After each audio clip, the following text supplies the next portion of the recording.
अपने साहित्य से प्रेम है, अपने समाज से प्रेम है। तमाम तरह की जो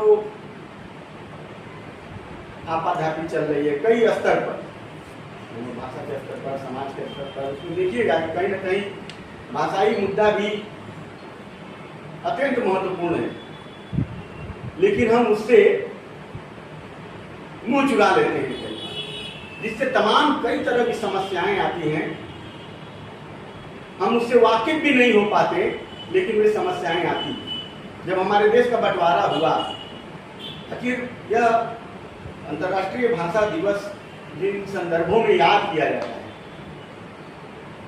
पाकिस्तान बना, लेकिन पाकिस्तान बनने के बाद पाकिस्तान के जो हुक्मरान थे, उन्होंने पूर्वी पाकिस्तान जो बांग्लादेश आज है उस पर दबाव दिया कि उर्दू ही इनको माननी पड़ेगी, उर्दू थोपी जा रही थी। उस थोपे जाने का उन्होंने विरोध किया और विरोध के फलस्वरूप एक बड़ा आंदोलन हुआ। हम सब उससे परिचित हैं, उसे इतिहास में जाना, समय को बर्बाद करना है। और सम्मानित वक्ता गण हैं यहाँ पर, वे लोग अपनी बातें रखेंगे। लेकिन उस राष्ट्र ने जो गलती की, मुझे लगता है पाकिस्तान ने, कि भाषा को धर्म से जोड़ दिया। उन्होंने एक इस्लामिक राष्ट्र बनाया और यहाँ यह साबित करने की कोशिश किया कि यहाँ भी हम उर्दू ही थोपेंगे, उर्दू को। लेकिन भाषा कभी किसी धर्म की मोहताज नहीं होती। हिंदी पढ़िए, उर्दू पढ़िए, बांग्ला पढ़िए, नेपाली पढ़िए, गुजराती पढ़िए, मराठी पढ़िए, लेकिन भाषा को जब आप धर्म से जोड़ देते हैं ना, तो एक संकट उत्पन्न होता है। और अपनी संस्कृति के प्रति छटपटाहट वह प्रत्येक भाषाभाषी के बीच होनी चाहिए। जो आंदोलन बांग्लादेश में हुआ था, कई लोग शहीद हुए, और जिसके आधार पर संभवतः 1990 या 99 में यह अंतर्राष्ट्रीय भाषा दिवस के रूप में इसको यूनेस्को से मान्यता मिली। तो यह कार्यक्रम जारी रहेगा और मैं इसके लिए हमारे विद्वान वक्ता से आग्रह करूंगा कृपया वे आए, और या अपनी जगह से ही, क्योंकि माइक सिस्टम आज कुछ थोड़ा सा प्रॉब्लम है, तो आप अपनी बात रखें। सभी को अध्यक्ष महोदय को नमस्कार, प्रणाम, और सभी को प्रणाम। मेरा नाम तरुण कुमार पटेल, मैं कोलकाता हाईकोर्ट में प्रैक्टिस करता हूँ। न्याय सबके लिए मिलना चाहिए और सबके लिए बराबर है। भाषा, हम लोग जहाँ जिस फील्ड में काम कर रहे हैं उस फील्ड में भाषा को लेकर थोड़ा प्रॉब्लम हो जाता है। जिस डिस्ट्रिक्ट में हम लोग वेस्ट बंगाल में बहुत सारे लोग हैं जो भाषा समझ नहीं पाते। तो न्याय के पक्ष में बांग्ला चल पाता है, हिंदी नहीं चल पाता है बोलने के लिए, या अगर कोई प्रॉब्लम फेस कर रहा है कोर्ट में, हाईकोर्ट में भी देखा जाता है कि वहाँ इंग्लिश में यूज कर रहे हैं। उसमें हम लोगों के माध्यम से ही जो इस प्रॉब्लम को मतलब फंसे हुए हैं, जिनका सॉल्यूशन निकाल रहे हैं, जज और अधिवक्ता के बीच में जो वार्तालाप होती है वो पूरा पूरी इंग्लिश में ही होती है। सब कुछ होने के बाद भी व्यक्ति समझ नहीं पाता क्या हुआ। लास्ट में अल्टीमेट हम लोगों को समझाना पड़ता है कि ऐसा ऐसा चीज है। अगर सबके समझने के लिए सरल भाषा का यूज किया जाए, सबको आसानी होगी। और जो पढ़े लिखे हैं, जो किसी कारणवश पढ़ लिख नहीं पाते, शिक्षा का ज्ञान नहीं हो पाता है, उन लोगों के लिए भी सुविधा होगी। थैंक यू, धन्यवाद।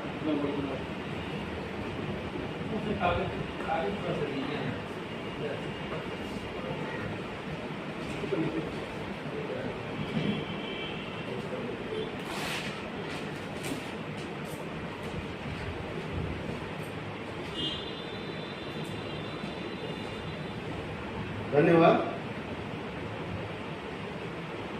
तरुण जी। इन्होंने न्याय के अंतर्गत जो समस्याएं आती हैं भाषा के संदर्भ में, कि हमारी अपनी भाषा में न्याय की प्रक्रिया नहीं है, इस पर अपने संक्षेप में वक्तव्य इन्होंने रखा। और अब मैं चाहूंगा कि सुरेश प्रजापति जी आए और अपनी बात रखें। आइए, कुछ भी बोलिए, थोड़ा संक्षेप से। सर बोले हैं वो, अभी बोल दे कुछ भी बोलना। आइए, ठीक है, छोड़ दो। अच्छा, क्योंकि हम सब जानते हैं कि तमाम समस्याएं होती हैं न्यायपालिका में भी। सर बहुत अच्छे तरीके से इस चीज़ को बताते हुए इन्होंने लिखा भी है अमरनाथ जी कि किस प्रकार अपनी भाषा में न्याय हम समझ नहीं पाते। जो पीड़ित पक्ष है उसको समझाता कोई और है, वो बताता है, लिखता कोई और है, और असली बात को समझ ही नहीं पाता है कि हमारे बारे में फैसला क्या होगा। ये बहुत बुनियादी चीज़ें हैं। मुझे लगा था कि तरुण जी शायद आप इस पर चर्चा करेंगे, लेकिन संक्षेप में उन्होंने अपनी बातें रखी। तो अब सर आप बोले, सबसे सभी लोग पढ़े और बोले, अब इसमें अपनी अपनी जगह से दो चार बातें करें सभी, कोई क्या दिक्कत है, वहाँ जाने की भी जरूरत है। हाँ, तो और आप में यदि कोई विचार, सपना तुम बोलोगी कुछ? मूल बात यही कहना है कि अपनी भाषा में न्याय या फिर आज जो अंतर्राष्ट्रीय मातृभाषा दिवस है उस पर उसके संदर्भ में भी तुम अपनी बात करते हो। कुछ बोलो आप, तुम तो अच्छा बोलती हो, क्लास में तो बहुत बोलती हो। आओ, अब सपना हमारे सामने अपने विचार रखती है। सेमेस्टर 1 है ना कि 2 तुम्हारा? सेकेंड है, ठीक है। ये क्लास ही है तुम्हारी, बोलो। पहले तो आप सभी को अंतर्राष्ट्रीय मातृभाषा दिवस की हार्दिक शुभकामनाएं। मैं ज़्यादा मैं क्या बोलूँ, मुझे पता नहीं, मतलब अभी हमें खुद नहीं पता कि हमारी राष्ट्रभाषा क्या है। हम ये हर बच्चों, मतलब मेरे जनरेशन की जो भी हम लोग को, हम नहीं बता पाएंगे हमारी राष्ट्रभाषा भोजपुरी हम बोलेंगे, हिंदी बोलेंगे, हमारे आने वाले जनरेशन इंग्लिश बोलेंगे। हाँ, हम हिंदी में जब पढ़े, लेकिन हम चाहेंगे कि हमारे आगे की पीढ़ी इंग्लिश मीडियम से पढ़े, क्योंकि देश विदेश में जाने के लिए, इनफैक्ट खुद भारत में भी इंग्लिश को ही ज़्यादा महत्व देंगे। मतलब अगर हिंदी क्षेत्र के लोग हैं, हिंदी आप लेके पढ़ रहे हैं तभी आप हिंदी बोल रहे हैं। अगर आप हिंदी लेके नहीं पढ़ रहे हैं तो आप हिंदी कहीं कोई वजूद ही नहीं है हिंदी का। तो हमें अभी अपने जो हमारी मातृभाषा है उसको संक्षिप्त में रखना होगा कि एग्जैक्ट हमारी मातृभाषा है क्या। हिंदी हमारी है कि बंगाल के लिए बंगाल के लोगों के लिए बंगला है, लेकिन यहाँ पे जो हिंदी के लोग रह रहे हैं वो भी बंगला को ही अपनी मातृभाषा बनाते हैं। अगर उनके घर में देखें तो वो बंगला ही बोल रहे हैं और अपने बच्चों को बंगला मीडियम में पढ़ाने चाह रहे हैं, तभी यहाँ पे बंगाल में वो सर्वाइव कर पाएंगे। तो हमें ये जानना बहुत जरूरी हो गया कि मातृभाषा को न्याय तभी मिलेगा जब हमारे समाज में हमारे जो मातृभाषा को लेकर एक पक्ष तैयार हो। बहुत बहुत धन्यवाद।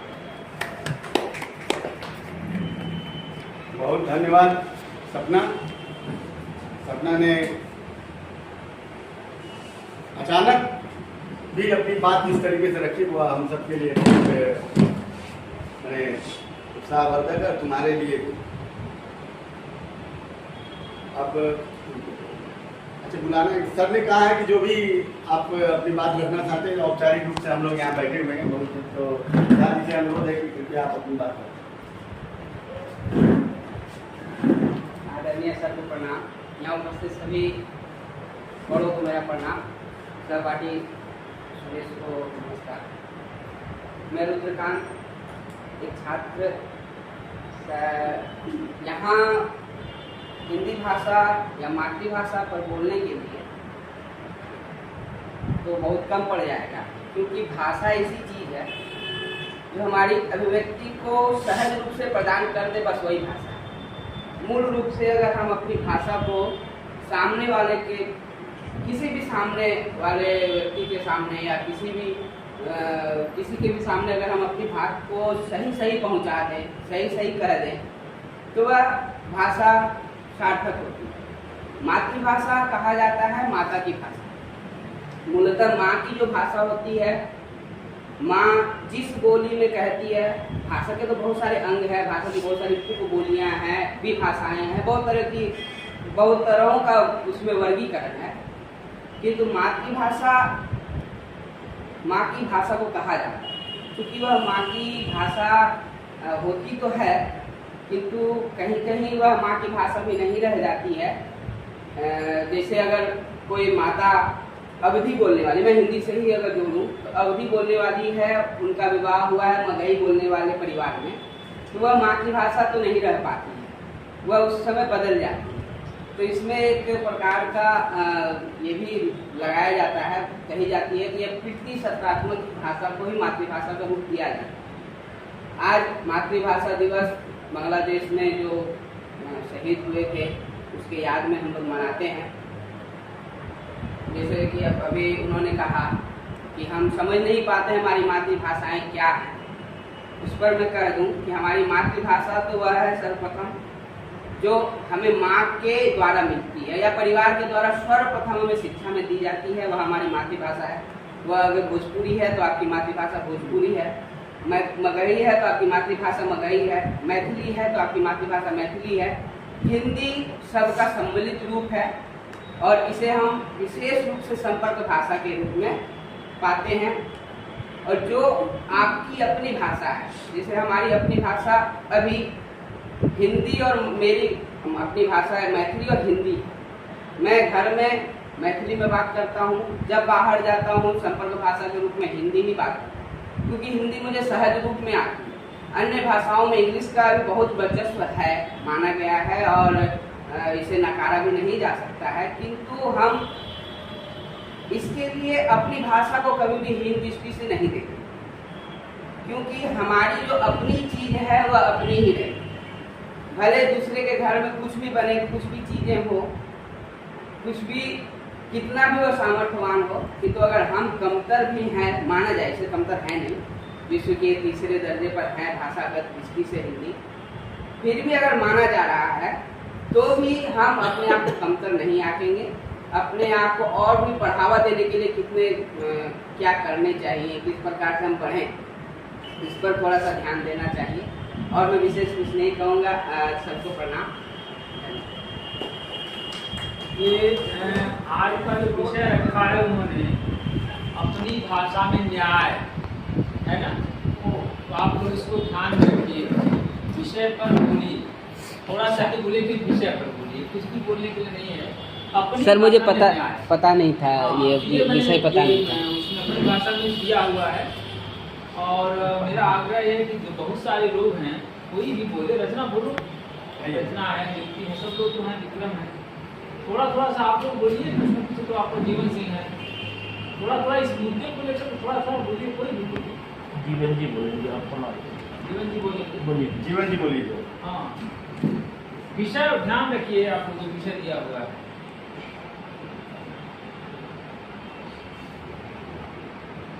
आदरणीय सर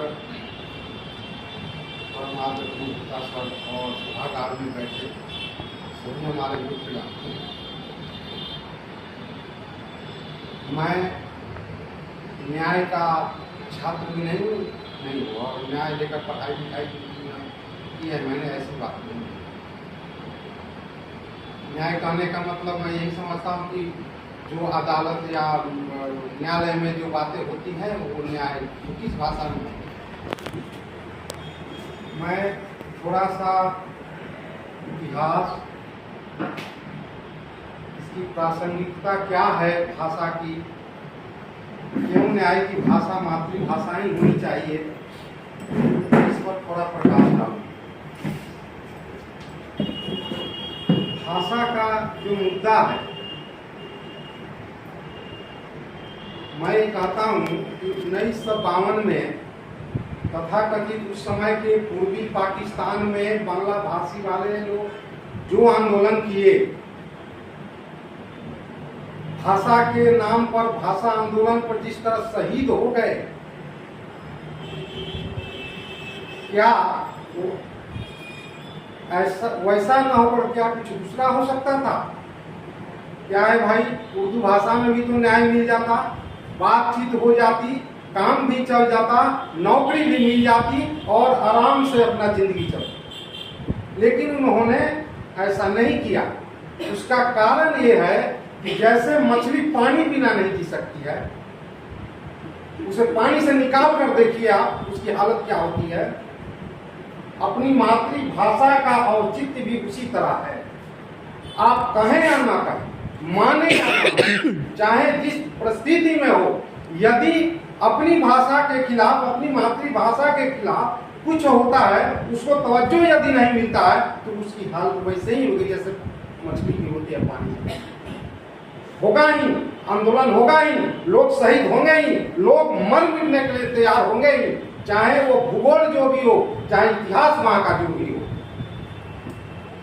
आप इसको अच्छी तरह से समझें।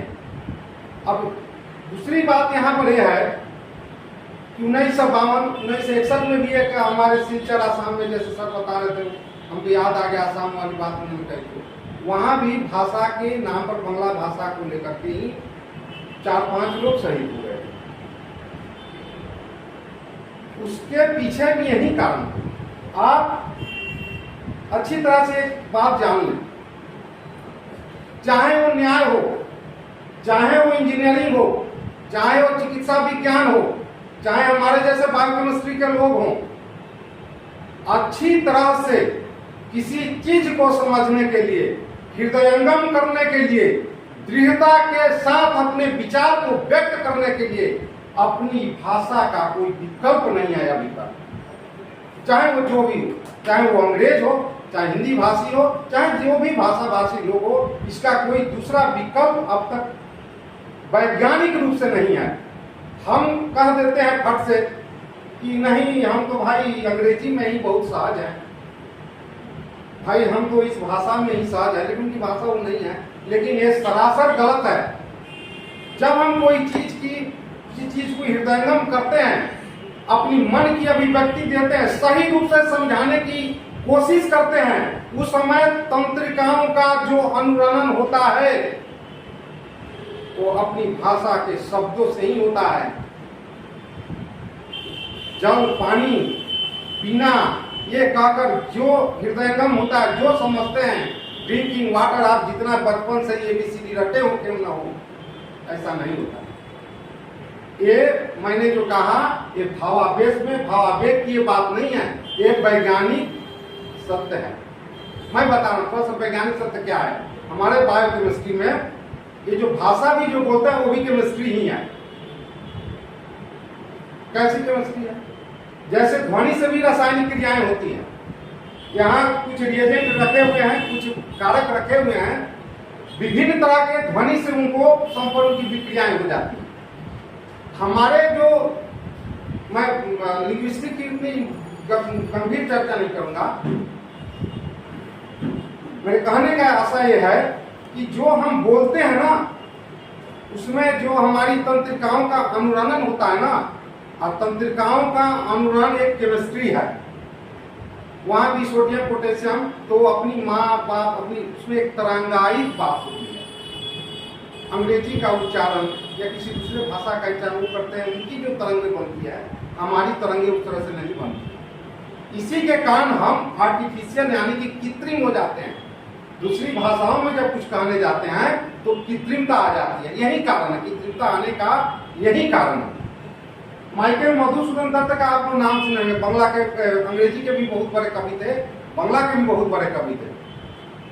क्योंकि मैं उनको पढ़ा हूँ, बांग्ला में ही पढ़ा हूँ, उन्होंने एक जगह लिखा और कहा कि इतने दिनों से मैंने गलत राहों पर ही चला अंग्रेजी को लेकर के, आज मैं समझ रहा हूँ कि अपनी मातृभाषा में लिखने का आनंद, सुख, सुकून क्या होता है। एक व्यक्ति अपने जीवन के अंतिम पड़ाव में ये बात करा, जबकि सारा दुनिया में इंग्लिश की चर्चा, अंग्रेजी की चर्चा के, और वो कहीं ऐसे नहीं, मतलब कि ईज आर एन जोड़ करके सेंटेंस बनाकर कविता लिखने वाले नहीं, वो कहीं बायरन, स्कॉट, व्हिटमैन से कम नहीं थे, उस तरह की रचनाएं करते थे। फिर भी उन्होंने ऐसा कहा। ऐसा क्यों कहा? इसलिए कहा कि मातृभाषा का जो आनंद है वो क्या है, उसको उन्होंने दिखाया। अब कहते इस आनंद से हमको क्या लेना देना? लेना देना है न्याय। यदि किसी को देना है, सही न्याय देना है, तो उसके भाषा में ही देना होगा जिससे वो समझे, बूझे या जाने। न्याय हो गया, वो नहीं जाना, किसी ने समझाया भाया, कि भाई आपको ये हुई है, वो कहेगा नहीं मैंने तो ऐसा नहीं किया, ऐसा था तो ऐसा क्या हो गया? उसका क्या जवाब देंगे आप? उसको तो अपना पक्ष रखने का भी मौका नहीं मिलता है, वो अंग्रेजी ना जानने का, या जिस भाषा जो भाषा जब जिस समय शासक की जो भाषा रही होगी वो नहीं कहा। तो कहाँ न्याय मिला? अपनी मन की अभिव्यक्ति को कहाँ व्यक्त कर पाया? और जब आप किसी को अपने मन की अभिव्यक्ति नहीं करवाने दे रहे हैं, करने दे रहे हैं, तो आप उसके साथ अन्याय कर रहे हैं। वो कैसी अदा, वो किस तरह का न्यायालय है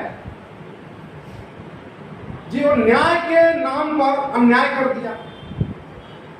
केवल भाषा के कारण हमारे हाथ पांव बंधे हैं, सरकारी ये नियम है, फलाना है, 50 को अपना वो जोड़ देते हैं। लेकिन एक भाषा के आने जाने से, एक भाषा के मुद्दे पर उन सब कोरम डेकोरम का क्या मतलब, क्या आशय रखता है, क्या रखता है एक लेमैन, एक साधारण व्यक्ति के पास जो तथाकथित रूप से लिखना नहीं जानता है, पढ़ना नहीं जानता है, लेकिन मातृभाषा बोलना जानता है, सुनना जानता है, उसकी कान बनी हुई है। और एक बिंदु पर मैं चर्चा करना चाहता हूं कि मातृभाषा, अपनी माँ की भाषा या अपनी भाषा जो है, आज उसकी अवहेलना के कारण, और ये अवहेलना हो रहा है, ये हो रहा है, ये एक भाषण देने के लिए मैं नहीं खड़ा हुआ, ये बात आप 1000 बार सुने हैं। मैं भाषण देने के लिए नहीं खड़ा हूं, आप ये बात समझिए हम करते क्या हैं। जो बच्चा सुबह से ही ABCD रचता है, ये लो सतरंगी रंगों का नाम, ये लो ग्रीन रेड, ये कहने लगता है, उस बच्चे को लाल नीला सादा क इसका ज्ञान नहीं होता है। सुनता क्या है बाहर में? वो साधारण आम जनता के बीच में क्या सुन, सब्जी वाले से क्या सुनता है? इतना बड़ा अन्याय शिक्षा के साथ अपनी भाषा को लेकर के शायद ही कोई अस्मिता से संपन्न, अपने संस्कृति, अपने भाषा पर गौरव करने वाला कोई राष्ट्र किया होगा जो आज हम करते हैं। शहर में आते हैं आप, किसी दूर दराज के किसी को एक अलग लहजे में बोलता है, उसकी भोजपुरी एक अलग लहजे की है, सारण की भोजपुरी है, वो आरा की भोजपुरी है।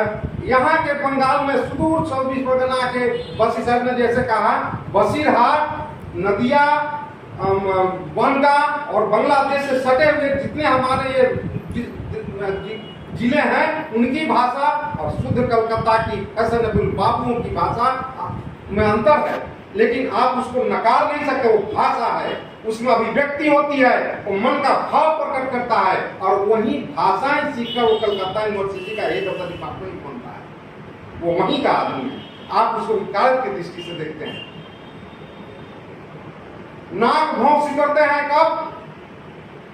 जब किसी आंचलिक सुर में, किसी क्षेत्रीय लहजे में मैं अपनी बात को रखता हूं, तो आप नाक भौंसी करते हैं। इसी कलकत्ता शहर में पढ़े लिखे तमगे के रूप में, लेकिन वहीं थोड़ा सफिस्टिकेट, थोड़ा पॉलिश करके, जीभ को इधर उधर मोड़ करके, थोड़ा क्या कहते हैं कृत्रिमता ला करके पैंट सूट टाई में थोड़ा सा वैसा बोल दे तो बहुत पढ़े लिखे आदमी है, बहुत जानकार है, फलाना है, ये है। मैं ब्रेसेट की एक उक्ति सर ये कहना तो होता सर, ब्रेसेट की जो फ्रेंच के हैं, फ्रेंच भाषाभाषी हैं, उन्होंने लिखा है सिंगिंग इज कंपल्सरी। मैं अंग्रेजी पढ़ा हूँ, फ्रेंच तो मैं नहीं जानता, मैं उनकी अंग्रेजी पढ़ा, अंग्रेजी अनुवाद पढ़ा।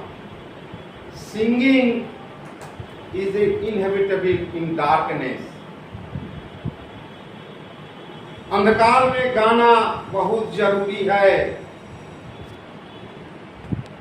If there is a darkness, you have to must sing your own self, your own tongue, your own heart.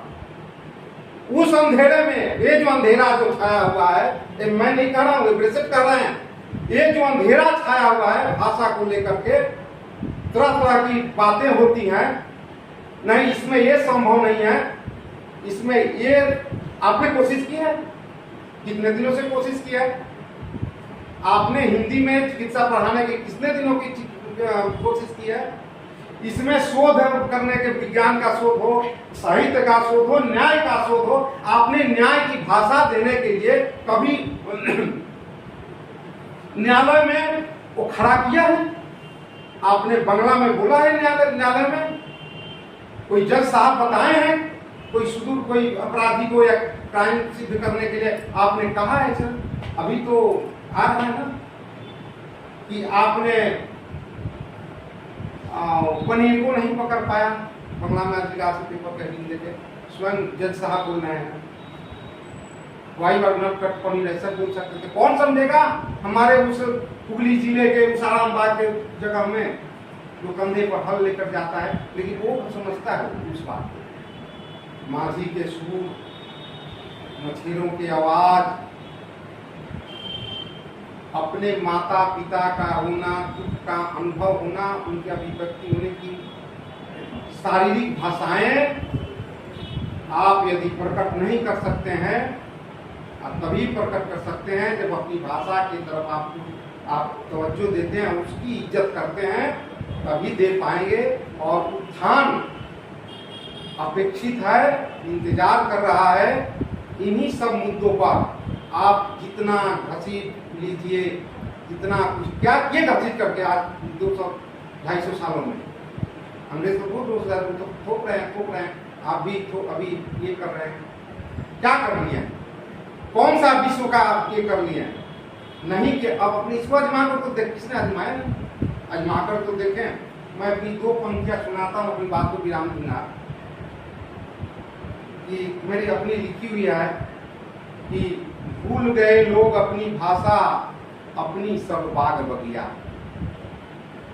आप अपनी भाषा को भूले हैं, तभी अपने गांव को आप भूल रहे हैं, बाग भूल रहे हैं, मेघ डरेर छिउड़ भूल रहे हैं, और नेशनल हाईवे, ठीक है अच्छी बात है, नेशनल हाईवे कौन खराब, लेकिन छिउड़ आप नहीं जानते, पगडंडी नहीं जानते हैं, कहां से अभिव्यक्त करेंगे? भूल गए लोग अपनी बगिया, अपनी भाषा, भूल गए लोग अपनी बाग बगिया, कजरी बहुरा सामन भादो की, कहां चली गई वो सखियां। अब तासीर दफनाने की भरसक कोशिश की है ये स्टीफेंस वालों ने, तासीर दफनाने की भरसक कोशिश किया स्टीफेंस वालों ने। तभी तो आप हंसते हैं मेरे कहने पर ददिया चचिया, और जब ददिया चचिया कहते हैं आप हंसते हैं, कमाल होगा। धन्यवाद आपको, बहुत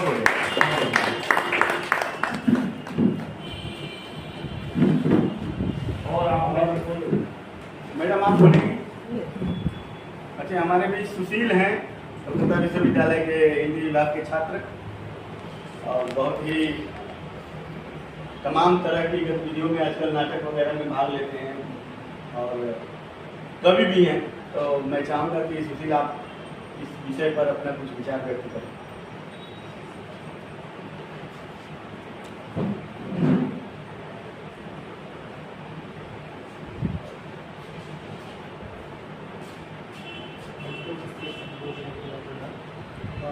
सर वैसे तो आज मातृभाषा दिवस के लिए हम लोग एकत्रित हुए हैं यहाँ पर।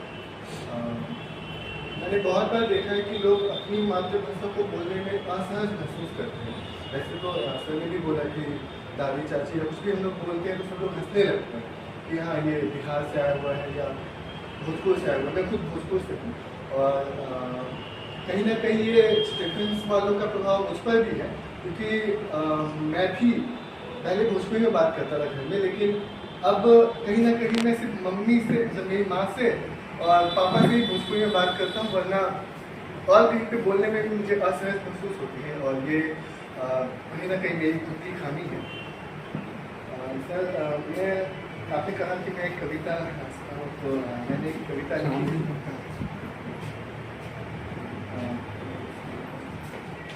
बोलने को पहले विषय पर बोलना है। सर मैं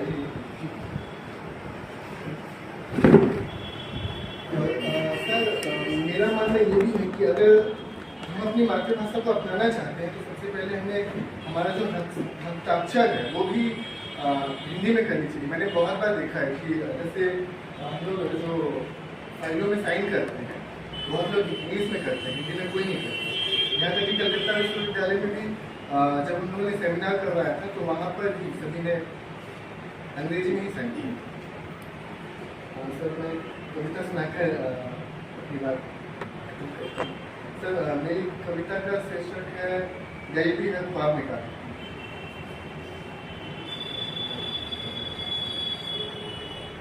गरीबी है ख्वाब निकाल देती है, हर इंसान को उसकी औकात दिखा देती है, दोस्तों रिश्तेदारों की पहचान बता देती है, कौन अपना कौन पराया ये भेद बता देती है, हर उगते सूरज को डुबा देती है, जिंदा होते हुए भी जिंदगी मिटा देती है, गरीबी भूख से मिटा देती है, हर इंसान का असली चेहरा दिखा देती है, गरीबी हर ख्वाब मिटा देती है, लोगों को उनकी औकात बता देती है।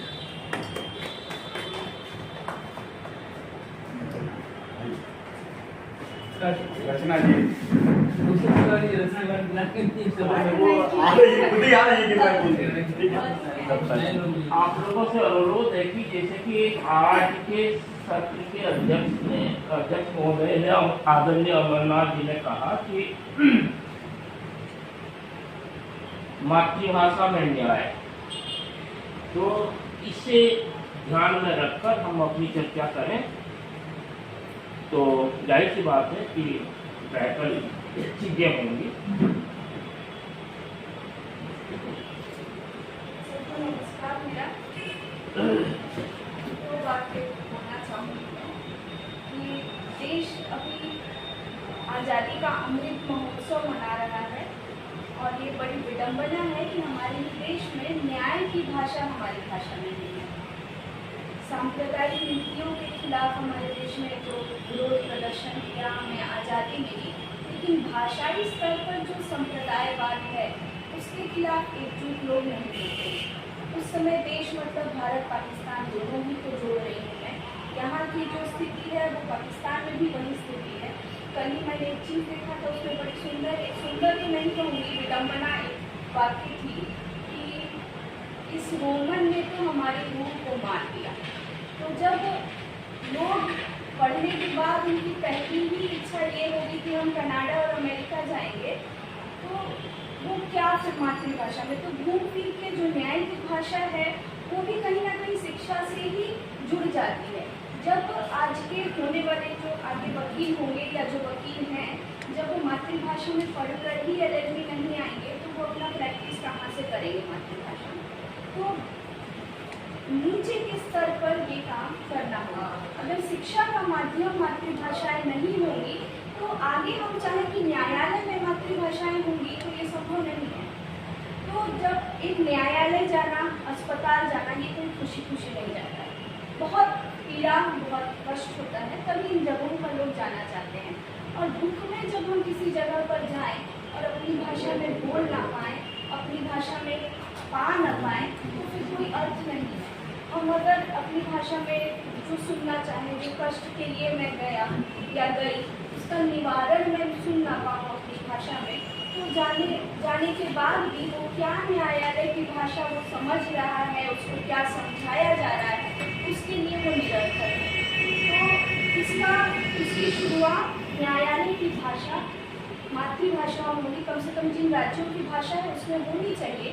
तो आजकल कहीं ना कहीं चीज़ें अपनी नौकरी से जुड़ती जा रही हैं, तो वकीलों को भी अपनी नौकरी बचानी है, वो इस चीज़ों में नहीं चाहते कि इतना आगे, उसके लिए जहाँ पर है लोग वही लोग इसकी लड़ाई लड़ सकते हैं। तो अगर उस स्तर पर लोग लड़ाई लड़ें, पर उन्होंने पढ़ाई अंग्रेजी में की है, तो ये वो वकील भी अपना जिरह जो करेंगे वो अंग्रेजी में करेंगे, और वो जो आम जनता है वो वैसे ही रहेगी, बस मुँह काटेगी, वो अंग्रेजी में कुछ वो खोजेगी, जो लिख दे उसका FIR दर्ज करा दे, न्यायालय में वकील पकड़ दे, उसको पढ़ दे, फिर उसका अनुवाद हो। तो इस तरह से चीज़ें, जो तंत्र है वहीं पर कहीं ना कहीं कुछ गलतियाँ हो रही हैं और वो लगातार होती जा रही हैं। बहुत बढ़िया। डॉक्टर रचना पांडे भी शिक्षा गवर्नमेंट कॉलेज में चला है।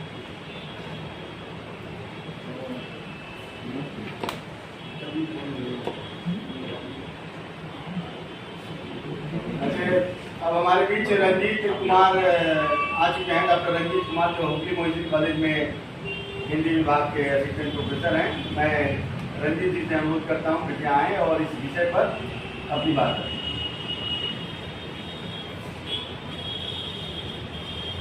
विषय आपको फिर से याद दिला दें।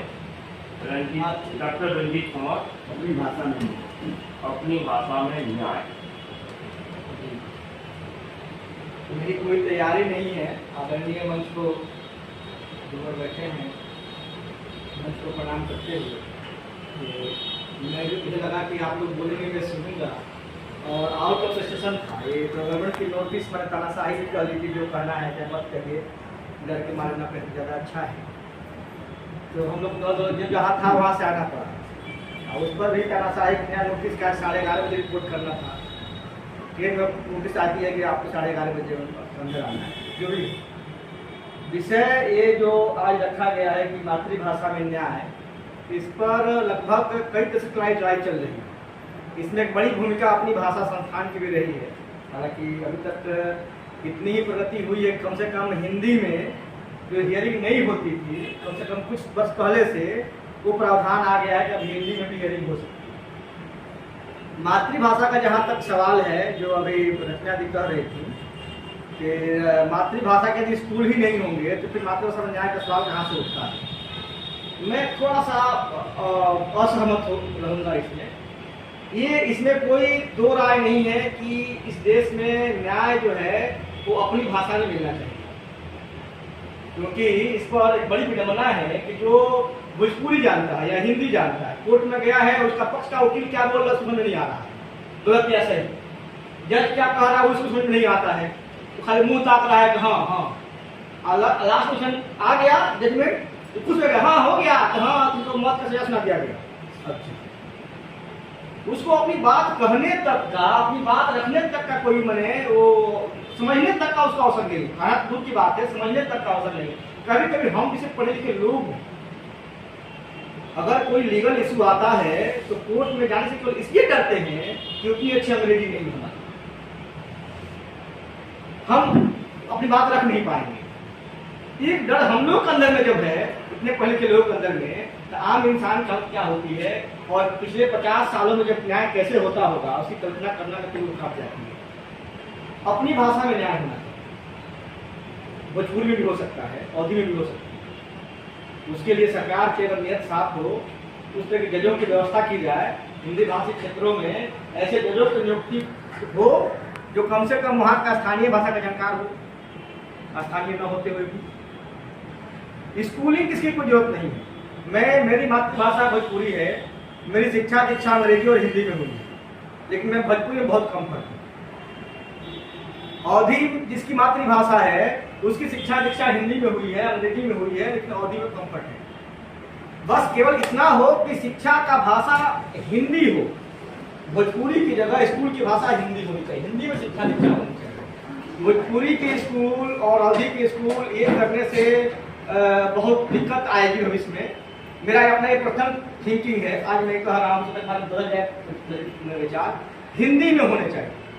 यदि अंग्रेजी में होंगे तो महा दिक्कत है। उसकी जगह अगर स्थानीय भाषा में करते हैं तो भी राजनीतिक मसला बन जाएगा, कितना का मसला बन जाएगा, उसमें कुछ नहीं हल नहीं करने वाला है।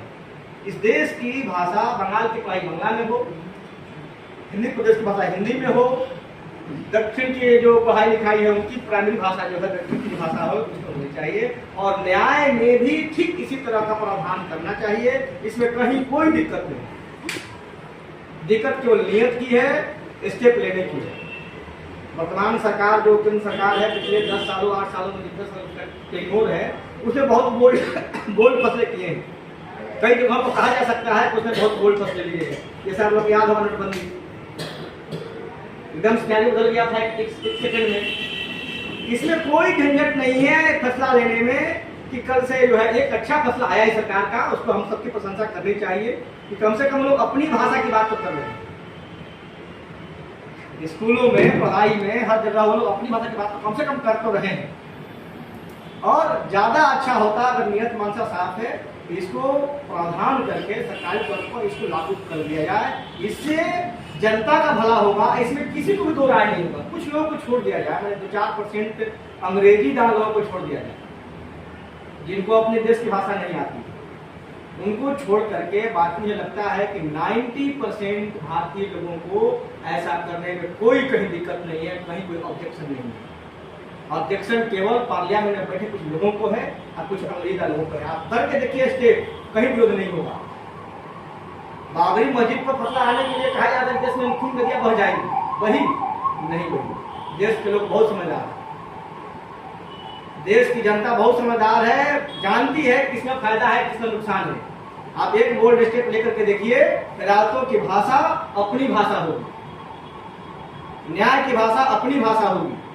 ये स्टेप लेकर देखिए, कहीं कोई बवाल, कोई भी हंगामा माहौल में नहीं है। आपकी नियत और आपकी मंशा साफ नहीं है और ये आप करने नहीं जा रहे हैं। न कोई संविधान की अड़चन है और न कोई जनता की अड़चन है। अड़चन कहाँ है? तो एक अड़चन तो हम लोगों को समझ आती है, कुछ अड़चन हम लोगों को जरूर है।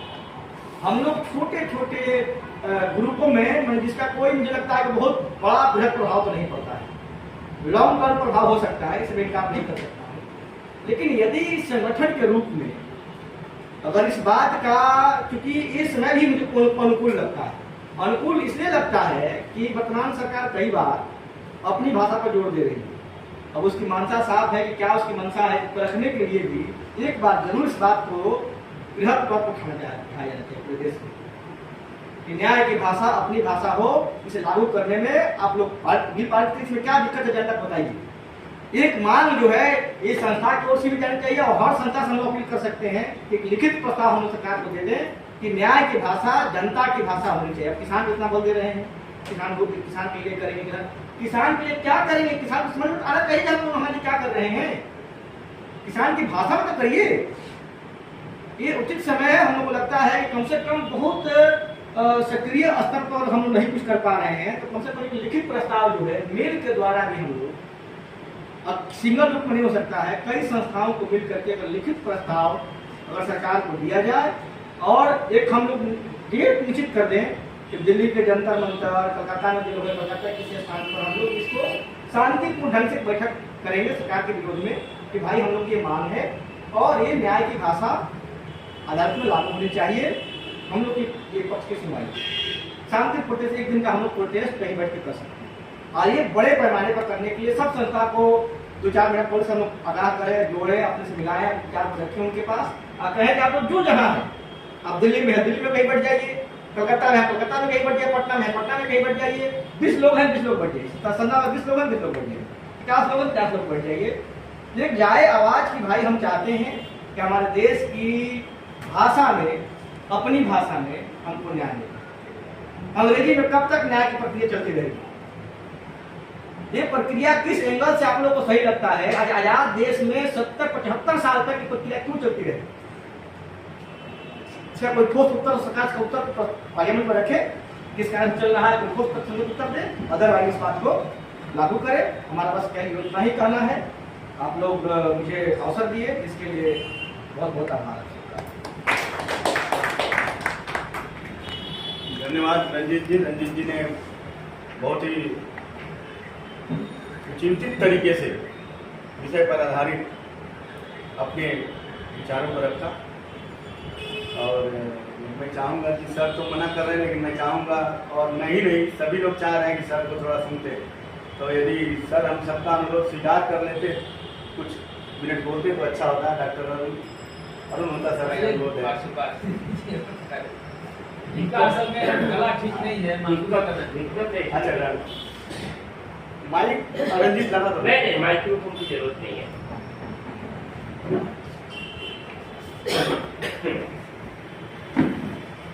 अपनी भाषा में न्याय। देखिए सीधी सी बात यह है कि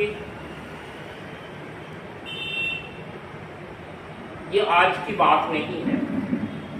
अगर आप इतिहास पलट कर देखेंगे तो जब राजा और रजवाड़े का शासन था तब शासन या इस भाषा में राजकाज हुआ करता था। यानी जो पंडितों की भाषा थी संस्कृत, उसमें राजकाज होता था। बाद में ये पारसी बनी है, जो पारसी की चंद लोगों की जुबान थी। बाद में यह अंग्रेजी बनी और उस समय भी अंग्रेजी आज अगर वह 4% के आसपास है तो 1800 से 1857 के बाद से लेकर 1947 तक कितने प्रतिशत अंग्रेजी भाषी होंगे या अंग्रेजी समझने वाले होंगे, आप अच्छी तरह से कल्पना कर सकते हैं।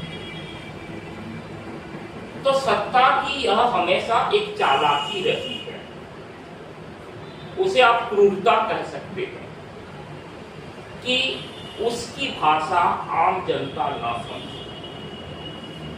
मूल बात तो यह है। और 1882 में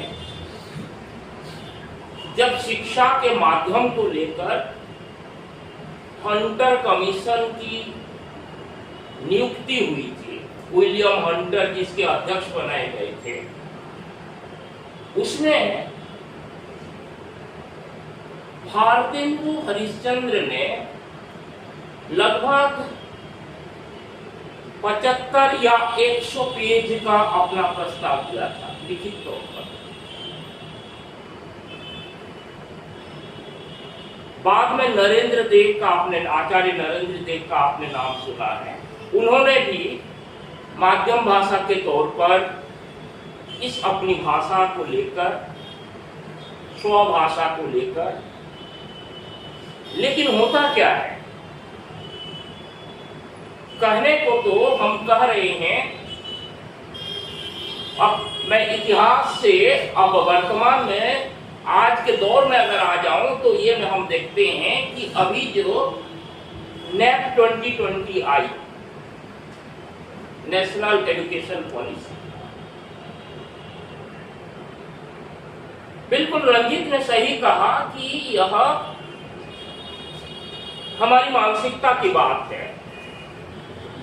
तमाम लोगों ने ईमेल के माध्यम से ड्राफ्ट पर आपत्ति जताई और सर ने, यानी आदरणीय अमरनाथ जी ने बार बार कहा है कि कम से कम कोठारी कमीशन में तो हिंदी को लेकर कुछ बात हुई थी और सर ने ही सबसे पहले इस ओर संकेत किया था कि आप नेशनल एजुकेशन पॉलिसी 2020 दे आइए और उसमें हिंदी शब्द आपको अगर मिल गया, नहीं मिलेगा, है ही नहीं हिंदी शब्द, उसकी जगह बहुत सारी चीजें कही गई हैं अपनी भाषा वगैरह वगैरह। जिन लोगों ने पहला वाला ड्राफ्ट देखा था, 7 कमेटी ने जो बनाई थी, और बाद वाला जो अभी ड्राफ्ट लगभग कई पृष्ठों का जो है ड्राफ्ट, उसे अगर आपने देखा है तो इसी बीच में एक घटना घटित हुई। दक्षिण भारत के एक सांसद ने 543 वाले सदन में एक आपत्ति क्या करा दी, तो 56 इंच वाली जो सरकार है वो थर्रा गई, कांप गई और हिंदी शब्द वहां से उड़ गया।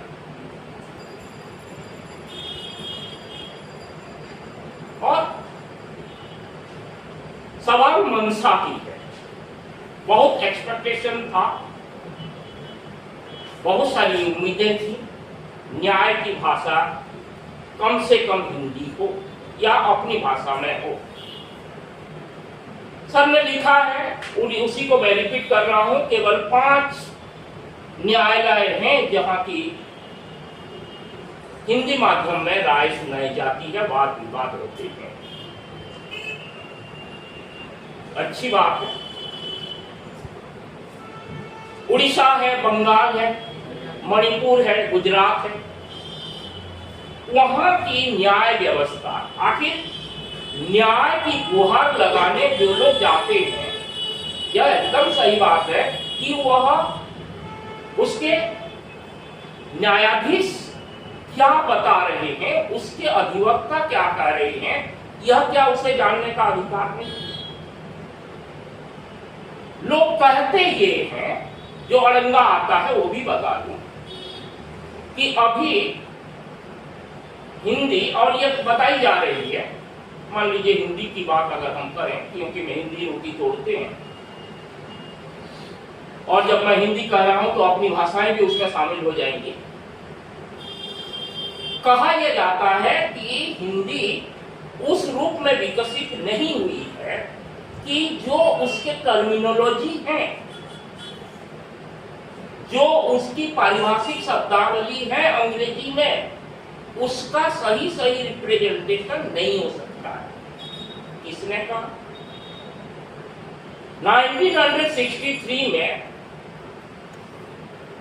CST बनी, CSTC यानी पारिभाषिक शब्दावली आयोग और केंद्रीय हिंदी निदेशालय, वहां मोटी मोटी डिक्शनरियां यानी शब्दकोश बने, और लॉ ही नहीं बल्कि विज्ञान के तमाम विधाओं के वो पारिभाषिक शब्दावली मौजूद हैं। लेकिन वो शब्द जो हैं, जो अंग्रेजी शब्द हैं, उन अंग्रेजी शब्दों के जो अनुवाद किए गए या जो पारिभाषिक शब्द हिंदी में रखे गए, वो केवल डिक्शनरी में बंद है। और अगर कोई नए शब्द इसी बीच में आ गए हैं तो उसको अपडेट करके चाहिए।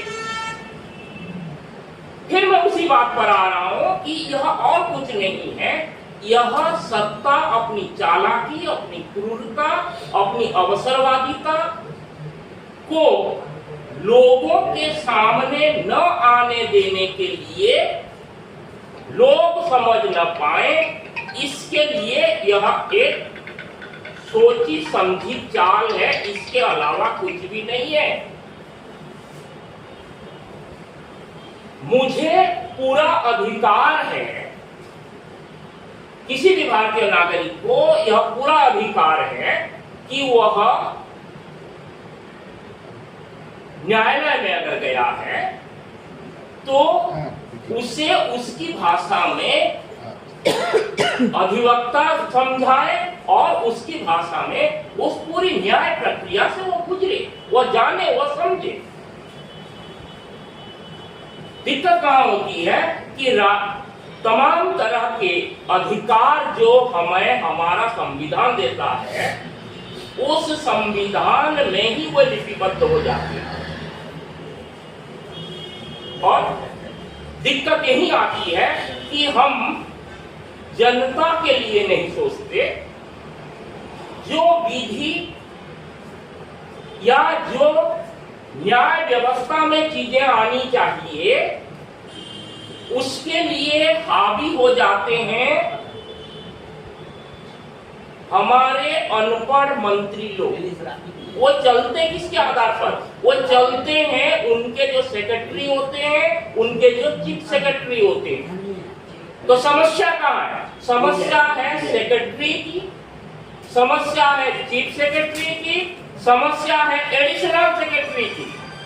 और वे लोग जैसे समझाते हैं, मुझे कहने में कोई ये नहीं है कि हम कहते तो हैं कि हम अपनी भाषा में प्रचार कर रहे हैं, वोट तो मांगते हैं अपनी भाषा में। वोट मांगते समय हम अंग्रेजी या किसी दूसरी भाषा में वोट मांगने नहीं जाते हैं। हम जिन्हें चुनते हैं हमारी भाषा में ही वो चुना जाता है। लेकिन वही व्यक्ति जब कर्ता धर्ता विधाता बन जाता है तो वह उन सेक्रेटरी और जॉइंट सेक्रेटरी और चीफ सेक्रेटरी के आधार पर चलता है। तो बातें जो है कि जो लाल फीताशाही है, वो लाल फीताशाही कभी नहीं चाहती कि वह जनता के साथ घुले मिले। इसीलिए न्याय अपनी भाषा में न्याय पाने से हम वंचित हो रहे हैं। आप कहेंगे कि ये 15-20 लोग बैठकर इस विषय पर सोच लेने से क्या होगा? मैं तो कहता हूं कि बहुत कुछ होता है कि हमें यह नहीं पता है कि इसकी प्रक्रिया कहां रुकी रहती है, कैसे रुकी रहती है। और रही बात पारिभाषिक शब्दावलियों के अभाव की, देखिए कोई शब्द कठिन नहीं होता, कोई शब्द आसान नहीं होता, अभ्यास पर निर्भर करता है। और अगर कठिन शब्द है वहां तो उसके लिए उपयुक्त जो शब्दावली होगी, जो भी तत्संबंधी जो विभाग होंगे, जो भाषाएं होंगी, जो भाषा के विद्वान होंगे, उसके निर्माण में लगेंगे। तो जाहिर सी बात है कि ये हमारा मौलिक अधिकार का हनन हो रहा है। हमारा जो फंडामेंटल राइट है एक इंडियन सिटीजन होने के नाते, ये उस मात्र औपनिवेशिक मानसिकता, कॉलोनियल माइंडसेट से चूंकि हम उभर कर नहीं आ पा रहे हैं, हमारी मानसिकता क्या है? हमारी मानसिकता गुलामी की है। तो जब इस गुलामी की मानसिकता को हम त्यागेंगे, औपनिवेशिक प्रवृत्तियों को हम दूर करेंगे, तब हमारे अंदर वो चेतना आएगी और तभी जाकर कुछ हो पाएगा। जैसे कि जीवन जी ने कहा कि इस अंधेरे में हमको गुनगुनाने से नहीं होगा, गाना पड़ेगा। और जब तक नहीं गाएंगे तो जाहिर सी बात है कि हम उस अंधेरे में डूबे रहेंगे। बहरहाल हम सर को सुनना चाहते हैं, क्योंकि सर ने अपना जीवन ही दे दिया है अपनी भाषा के लिए। और मुझे खुशी है कि आज कई प्रवक्ता लोग आए हुए हैं, तो वे भी इस पर सोचेंगे और अपनी भाषा में न्याय बहुत ही महत्वपूर्ण मुद्दा है। इस विषय पर बहुत कुछ बोला जा सकता है। पिछले 3 दिन से मैं बोलने की स्थिति में नहीं था। आप लोगों का आग्रह ठुकरा न सका। बहुत बहुत धन्यवाद। नमस्कार। धन्यवाद सर। विक्रम जी, मैं क्षमा चाहता हूँ, आप बोलने के लिए हम लोगों ने बाध्य किया, लेकिन आपको सुनने की इच्छा भी थी और आपने हम सबका मान रखा, इसके लिए आपके प्रति बहुत बहुत आभार। अपनी भाषा संस्था का कार्य ही भारतीय भाषाओं को लेकर एक दूसरे के साथ अंतर संबंध स्थापित करते हुए अपनी भाषा की उन्नति के लिए, मातृभाषाओं की उन्नति के लिए कार्य करना है। जैसा कि आदरणीय अरुण महोदय सर ने अपने वक्तव्य में बताया कि अमरनाथ जी ने अपना जीवन ही खपा दिया है। हम सब ने देखा भी है। कुछ नए विद्यार्थी यहाँ मौजूद है, उनके लिए मैं बता दूँ कि जब ये एक मुद्दा चला था भोजपुरी को 8वीं अनुसूची में शामिल करने का, तब बहुत बड़े पैमाने पर अपनी भाषा ने राष्ट्रीय स्तर पर, कहने का तात्पर्य यह नहीं है कि भोजपुरी से हमें कोई विद्वेष है। हमारा मामला यह है कि किस प्रकार राजनीतिक षड्यंत्र के तरफ हमारी संख्या बल को कम करके एक दूसरी प्रक्रिया की तरफ ले जाने की बात चल रही थी, उसके विरोध में। और सर के उत्साह को देखते हुए हम सब ने भी कई जगह, खुद मैंने, क्योंकि हमारा यहाँ तबादला हो चुका था उत्तर बंगाल में, 8-9 वर्षों तक मैंने वहाँ पढ़ाया है कॉलेज में, लेकिन उधर जाकर भी हम लोग यहाँ से अपनी भाषा का बैनर ले गए और जलपाईगुड़ी में, अलीपुरद्वार में, कई स्कूलों में। और वो तस्वीरें अभी तो उस पुस्तक में हैं, आप सब यदि देखिएगा तो उसमें आपको दिखेगा। मुझे खुद ही आश्चर्य हो रहा था, करीब 1000 बच्चे भी किसी किसी विद्यालय में मिले। हम लोगों ने 5-6 प्रोग्राम किए थे उसको लेकर। कहने का तात्पर्य यह है कि यह जो लड़ाई है उसमें कहीं न कहीं मुझे लगता है कि हमारी भी एक कमी है, वो यह है कि हम भी अपने अधिकारों के प्रति उतने सचेत नहीं हैं। आज पश्चिम बंगाल में भी न्यायिक सेवा में जो जजों की नियुक्ति होती है, यहाँ नियुक्ति के बाद एक नियम है, नियुक्ति के बाद कुछ ही दिनों में एक टाइम स्पेन है, शायद 2-3 साल है ना, 10 या 4 साल है कि उसमें उनको हिंदी की एक परीक्षा पास करनी पड़ती है, नहीं तो उनका प्रमोशन नहीं होगा। ये कई विभागों में है, जज के साथ भी यह मामला है। IAS, IPS, हाँ, सबका है, सबके लिए जो पब्लिक डीलिंग में है। लेकिन हम क्या करते हैं, वो परीक्षा देते हैं अपनी नौकरी बचाने के लिए। सरकार समझती है कि इनके यहाँ कोई ऐसा व्यक्ति आए, समझिए वो अंग्रेजी नहीं जानता है, बंगला भी नहीं जानता है, तमिल भाषी है और यहाँ किसी काम के लिए आया, तो वह संपर्क भाषा के रूप में हिंदी जानता है।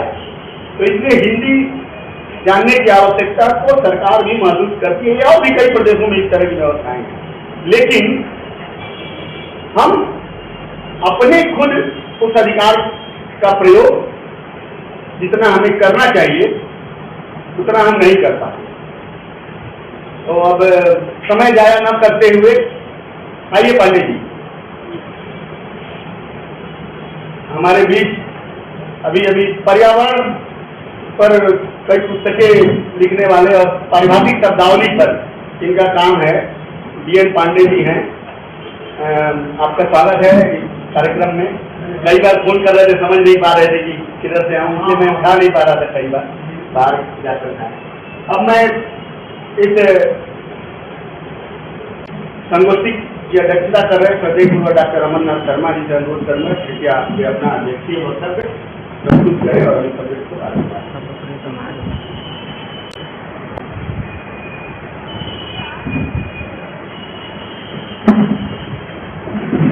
मित्रों, ये गोष्ठी बिना किसी तैयारी के ही हुई और मुझे बहुत अच्छा लग रहा है। बहुत अच्छी बातें हैं, हमने बिना किसी तैयारी के होने के बावजूद बहुत अच्छे वक्तव्य यहाँ आए, रखे गए। और जीवन सिंह जी ने और कई लोगों ने, रचना ने भी, कई लोगों ने बहुत अच्छी बातें रखी। होता जी का वक्तव्य जो है मैं अच्छी वक्तव्य मानता हूँ, कुछ सारी बातें जो मुझे कहनी चाहिए उन्होंने कह दी, और बहुत ही गले में दर्द होने के बावजूद इस तरह से उन्होंने सब रखा, कहने के लिए बहुत बचता नहीं है। मैं धन्यवाद देता हूँ अपनी भाषा के अध्यक्ष और सचिव को कि इस तरह का आयोजन किया।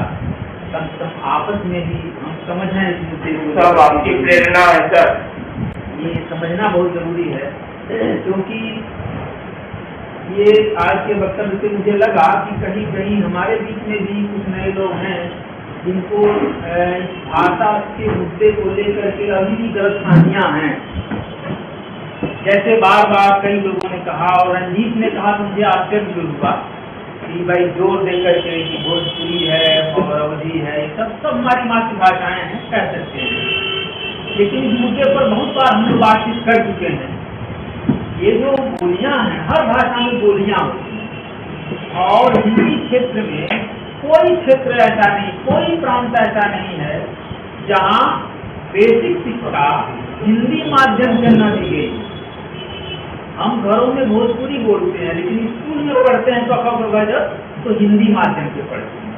मिथिलांचल में भी, निचले क्षेत्र में भी है। यानी हिंदी के माध्यम से बुनियादी शिक्षा अगर हुई है तो क्या हमें कोई बोलने का असुविधा होती है क्या हिंदी बोलने? मातृभाषा हमारी हिंदी नहीं है क्या? या तो आप मानिए कि हिंदी क्षेत्र के लोगों की सिर्फ द्विभाषिक स्थिति है, तो भोजपुरी हिंदी, मैथिली हिंदी, अवधी हिंदी, बुंदेली हिंदी दोनों बोलते हैं। या नहीं तो इतना साहस कीजिए, स्ट्रेटजी को ध्यान में रखकर भी कहना चाहिए कि हम सब लोगों की मातृभाषा हिंदी है। यह कहने में संकोच नहीं करना चाहिए। मातृबोली भोजपुरी है, मातृबोली भी हो सकती है, हम घरों में बोलते हैं। मातृबोली हमारी अवधी है, लेकिन मातृभाषा हिंदी है। अगर ऐसा नहीं कहेंगे तो हिंदी बंटने का जो खतरा है वो बना रहेगा। इसलिए सबको मिलकर के कहना चाहिए कि हिंदी क्षेत्र के सारे लोगों की मातृभाषा हिंदी है। अगर घरों में भोजपुरी बोलते हैं लेकिन पढ़ाई अगर आपने की है तो खड़ी बोली हिंदी में भी की है, तो कैसे मानते हो आपने सर सारी पढ़ाई हिंदी में की और कह रहे हैं हिंदी है नहीं है भोजपुरी है? ये अपनी नासमझी को सोचना है और ऐसा कह करके आप खतरा मोल ले रहे हैं। आप यह मांग करने के लोगों को मजबूर कर रहे हैं कि अब भोजपुरी माध्यम से पढ़ाई होगी, हिंदी माध्यम से स्कूल टूट रहे हैं और भोजपुरी माध्यम की मांग करेंगे। तो हिंदी को बचाना है, अपने को बचाना है तो ये करना पड़ेगा। हम भोजपुरी से प्यार करते हैं, इसका मतलब ये नहीं है कि हिंदी से अलग होने की बात करेंगे। ये चीजें हमारे दिमाग में साफ होनी चाहिए। बहरहाल जो मूल विषय है इस पर थोड़ी सी बातें जो छूट गई हैं, एक दो बातें, हालांकि छुट्टी बहुत कम बातें हैं, मैं उसकी तरफ ध्यान दूंगा।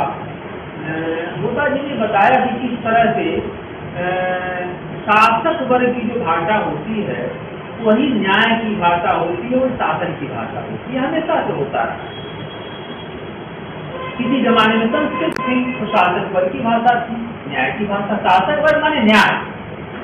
अब अलग से जज, पहले जो है राजतंत्र में जब हुआ करता था तो जज कौन होता था? जो पुरोहित होता था, जो पादरी होता था। जो दूसरे विदेशों में जो पादरी होता तो वही जज हो जाता। हमारे यहाँ जो पुरोहित होता, जब मंत्री होता तो वही जज होता था और वो शासक वर्ग का हिस्सा होता। तो शासक वर्ग की जो भाषा होती है वही शासन की भाषा होती है, न्याय की भी भाषा होती है।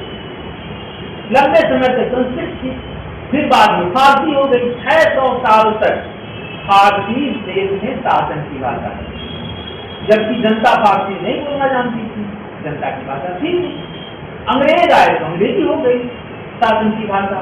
फारसी भी चलते, अंग्रेज बड़े होशियार थे, तभी थोड़े से अंग्रेज सैकड़ों वर्ष तक शासन करते रहे, उन्होंने ज्यादा या मैंने बाधा नहीं डाली, उन्होंने फारसी भी चलने दी कचहरियों में और उसका प्रभाव आज भी आप ध्यान से देंगे। देखेंगे कचहरी में हमारे वकील साहब हैं, अब यहाँ की बात मैं नहीं जानता लेकिन हिंदी क्षेत्र कचहरी में चले जाइए तो वहाँ वकील मिलेंगे, मुख्तार मिलेंगे, पटवारी मिलेंगे, मुहर्रिर मिलेंगे, इंतखाब मिलेगा। ये सब कहाँ के शब्द हैं? सब फारसी के शब्द हैं। और गली मिलेगा, माने फारसी का प्रभाव आज भी बना हुआ है। ये उन्हीं का, मैंने अंग्रेजों ने प्रयास तो किया लेकिन जनता को नाराज नहीं। अंग्रेजी आई और फारसी भी थोड़ी थोड़ी चलती है, लेकिन न तो अंग्रेजी जनता की भाषा थी न तो फारसी जनता की भाषा थी। जनता की भाषा थी, ऐसी भाषाएं थी। जब 47 में हम आजाद हो गए तो अब राजतंत्र नहीं है, किसी राजा का शासन नहीं, डेमोक्रेसी है। हमारे पास एक संविधान है, उस संविधान के तहत हम चलते हैं। उस संविधान में सबसे पहले हमें क्या अधिकार दिया? समानता का अधिकार। हम सब समान हैं, उसमें जाति रंग भेद ये सब हर कोई भेद नहीं। देश के हर नागरिक, हमारा संविधान सबको समान अधिकार देता है, अवसर की समानता का अधिकार देता है, अपॉर्चुनिटी की समानता का अधिकार देता है। तो जब अपॉर्चुनिटी, अवसर की समानता हमें कब मिलेगी? जब हमें अपनी भाषा में न्याय मिलेगा ना। सीधी बात है कि अब पुराना जमाना नहीं रह गया, एक संविधान है और हमें सिर्फ संविधान के आधार पर अधिकार चाहिए। जनता सबको समान। हम क्या करते हैं? हम आजाद हैं, किस बात के लिए? टाटा बिरला भी कोई गलती करेंगे, अडानी भी गलती करेंगे, एफआईआर थाने में ही लिखाएगा, और हम आप भी गलती करेंगे, लेमैन करेगा तो थाने में जाएगा। यानी पुलिस के दरवाजे सबके लिए खुले हुए हैं। हाई कोर्ट में कोई भी जा सकता है, हम आप भी जा सकते हैं हाई कोर्ट में, और अडानी अंबानी को भी जाना पड़ेगा हाई कोर्ट में। यानी कोर्ट के दरवाजे भी सबके लिए खुले हैं। यही समानता का अधिकार है। यानी हमारा संविधान में हम सबको समानता का अधिकार दिया हुआ है, लेकिन यह समानता का अधिकार वास्तव में तभी सफल होगा जब हमें न्याय भी अपनी भाषा में मिलेगा। जाने का अधिकार जैसे मिलता है, हम चिट्ठी देने जाते हैं, आज नहीं, छोड़िए, राजा राम मोहन राय ने कहा था उस जमाने में कि उसमें 6 करोड़ भारत की आबादी थी और 2,000-2,500 के आसपास अंग्रेज थे। तो राजा राम मोहन राय ने कहा था कि 6 करोड़ हिंदी माने 100 करोड़ भारतीय अंग्रेजी सीखें, इसकी जगह पर 2-2.5 करोड़ अंग्रेज यहाँ की भाषा सीखें। ये सब कहा था उस पर जब हम आजाद नहीं हुए। भाई सवाल यह है कि आप हम डेमोक्रेसी है, लोकतंत्र है, तो जज हमारी भाषा नहीं सीखेगा, हम जज की भाषा सीखेंगे क्यों? जज की संख्या कम है कि हमारी संख्या कम है? हमें अधिकार तब मिलेगा जब हमारी भाषा में हमको पता तो चले कि जज और वकील और अच्छा हमारा संविधान हमें अधिकार देता है। वकील साहब बैठे हैं, हाईकोर्ट में प्रैक्टिस करते हैं, हमारे पास पैसा नहीं, हम वकील नहीं रखते, हम डायरेक्ट बात कर सकते हैं।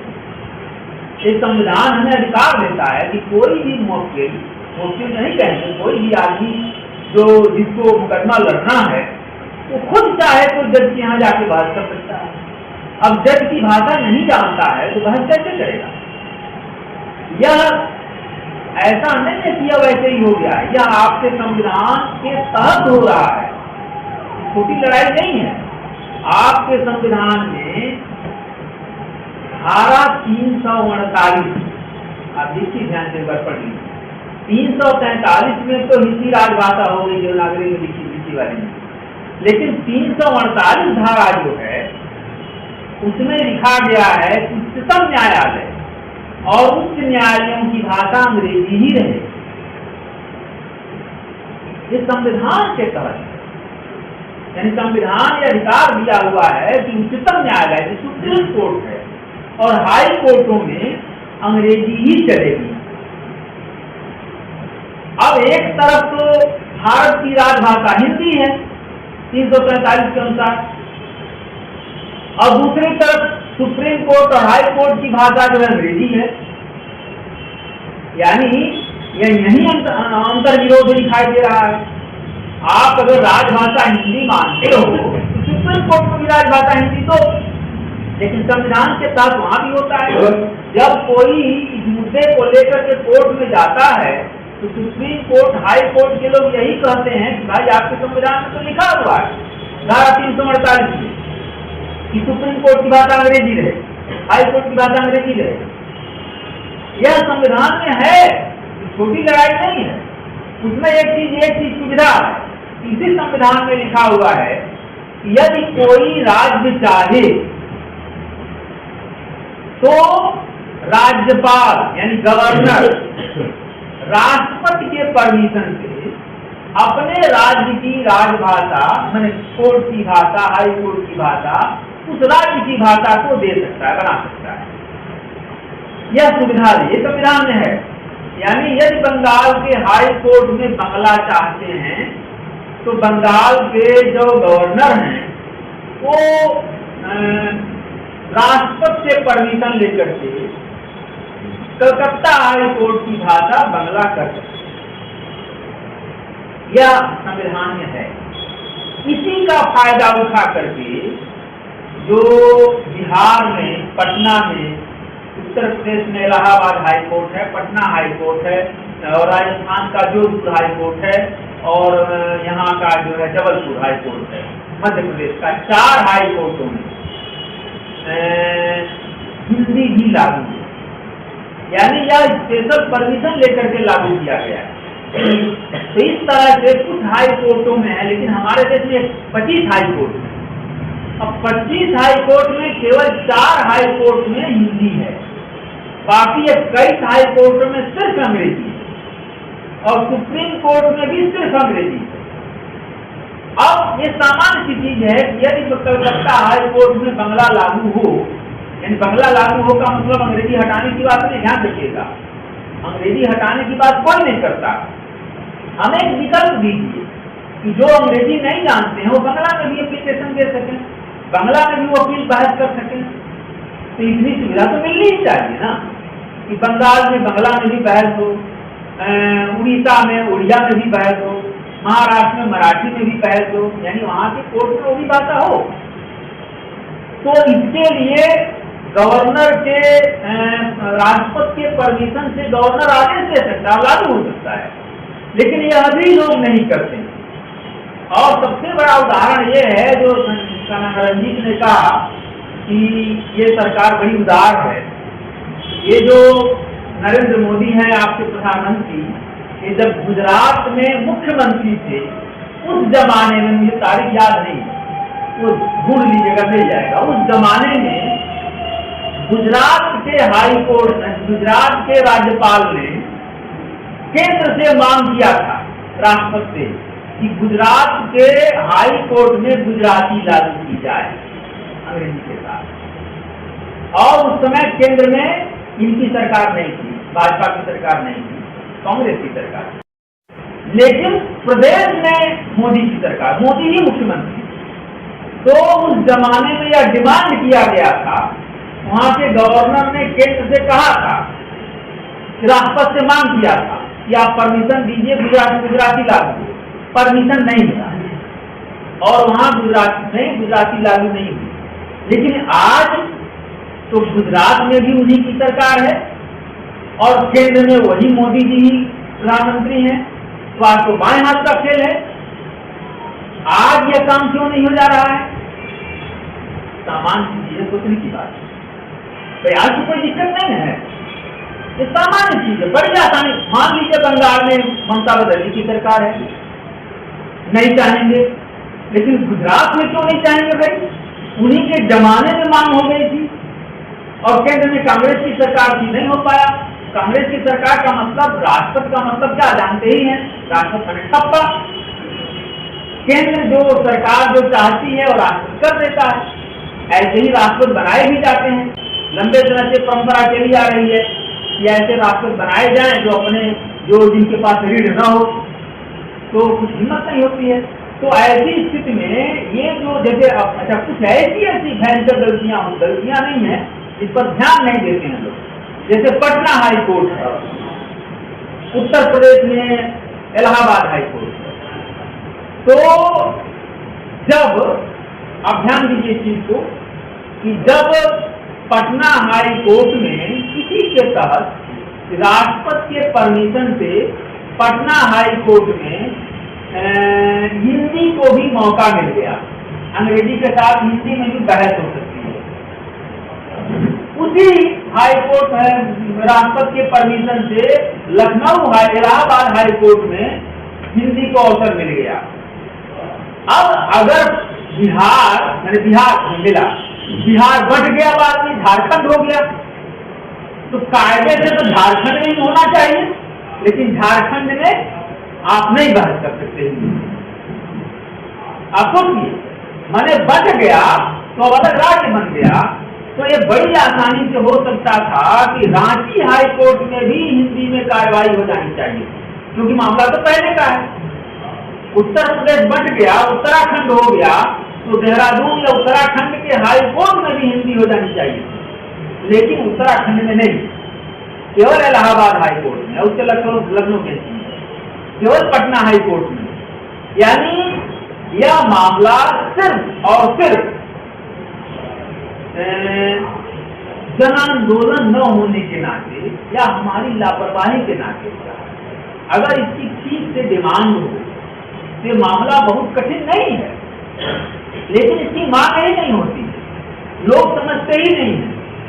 क्यों लोग समझेंगे? क्यों सुप्रीम कोर्ट के जज और हाई कोर्ट उनको तो सुविधा है भाई, अंग्रेजी भले न जानते हों, लेकिन जब हमारी आदत होती, अभी किसी ने कहा कि भाई हमें दस्तखत, उन्होंने कहा कि हम दस्तखत तो कम से कम अंग्रेजी हिंदी में करनी चाहिए। भाई दस्तखत हिंदी में इसलिए हम नहीं कर पाते हैं कि हमारी आदत है अंग्रेजी में करने की, और कोई कारण नहीं है। बचपन में ही आदत डाल दिया गया तो आदत पड़ गई है, तो आदत जिसमें पड़ी रहती है। आप खुद सोचिए कि कार्यालयों में, कलकत्ता के किसी कार्यालय में चले जाइए, सेंट्रल गवर्नमेंट के, स्टेट गवर्नमेंट के कार्यालयों में आप बातचीत जब किसी क्लर्क से, अधिकारी से करते हैं तो किस भाषा में करते हैं? जाहिर है या तो बांग्ला में करते हैं या तो हिंदी में करते हैं। अंग्रेजी की बातचीत ऊंचे ऊंचे लोग बहुत कम करते हैं। अब धीरे धीरे चीजें बदल रही हैं, लेकिन ऑफिसेज में तो केवल बंगला और हिंदी में करते हैं, लेकिन जो कलम उठाते हैं वो अंग्रेजी में लिखते हैं। चिट्ठी लिखनी होगी तो अंग्रेजी में लिखते हैं। क्यों? अंग्रेजी में लिखना आसान होता है, आदत पड़ जाती है। एप्लीकेशन मैं यहाँ यूनिवर्सिटी में जब था तो चिट्ठियां तब अंग्रेजी में लिखनी पड़ती थी, अब अंग्रेजी में लिखने की आदत हो गई थी। अब चिट्ठी जो आप सोचिए, मैं जो अंग्रेजी नहीं जानता उस तरह से, भाई मैंने भी ग्रेजुएशन में इंग्लिश पढ़ी, लेकिन आदत जो है वो हिंदी पढ़ने पढ़ाने की है, यहाँ नहीं जाता नहीं, लेकिन उस दौर में आदत हो गई थी चिट्ठी लिखने की, तो आदत पड़ गई थी, तो मुझे जो है हिंदी की तुलना में अंग्रेजी आसान लग रहा है। ये सिर्फ आदत की बात है। तो अगर कोर्ट में की भाषाएं, ये वकील साहब हैं, अगर इनको मौका मिल जाए हिंदी में वहाँ अपना जो है बहस करने के लिए, चिट्ठी लिखने के लिए, तो इनको असुविधा होगी थोड़े दिन तक। थोड़े दिन बाद धीरे धीरे अभ्यास हो जाएगा, तब जाकर के सुविधा हो।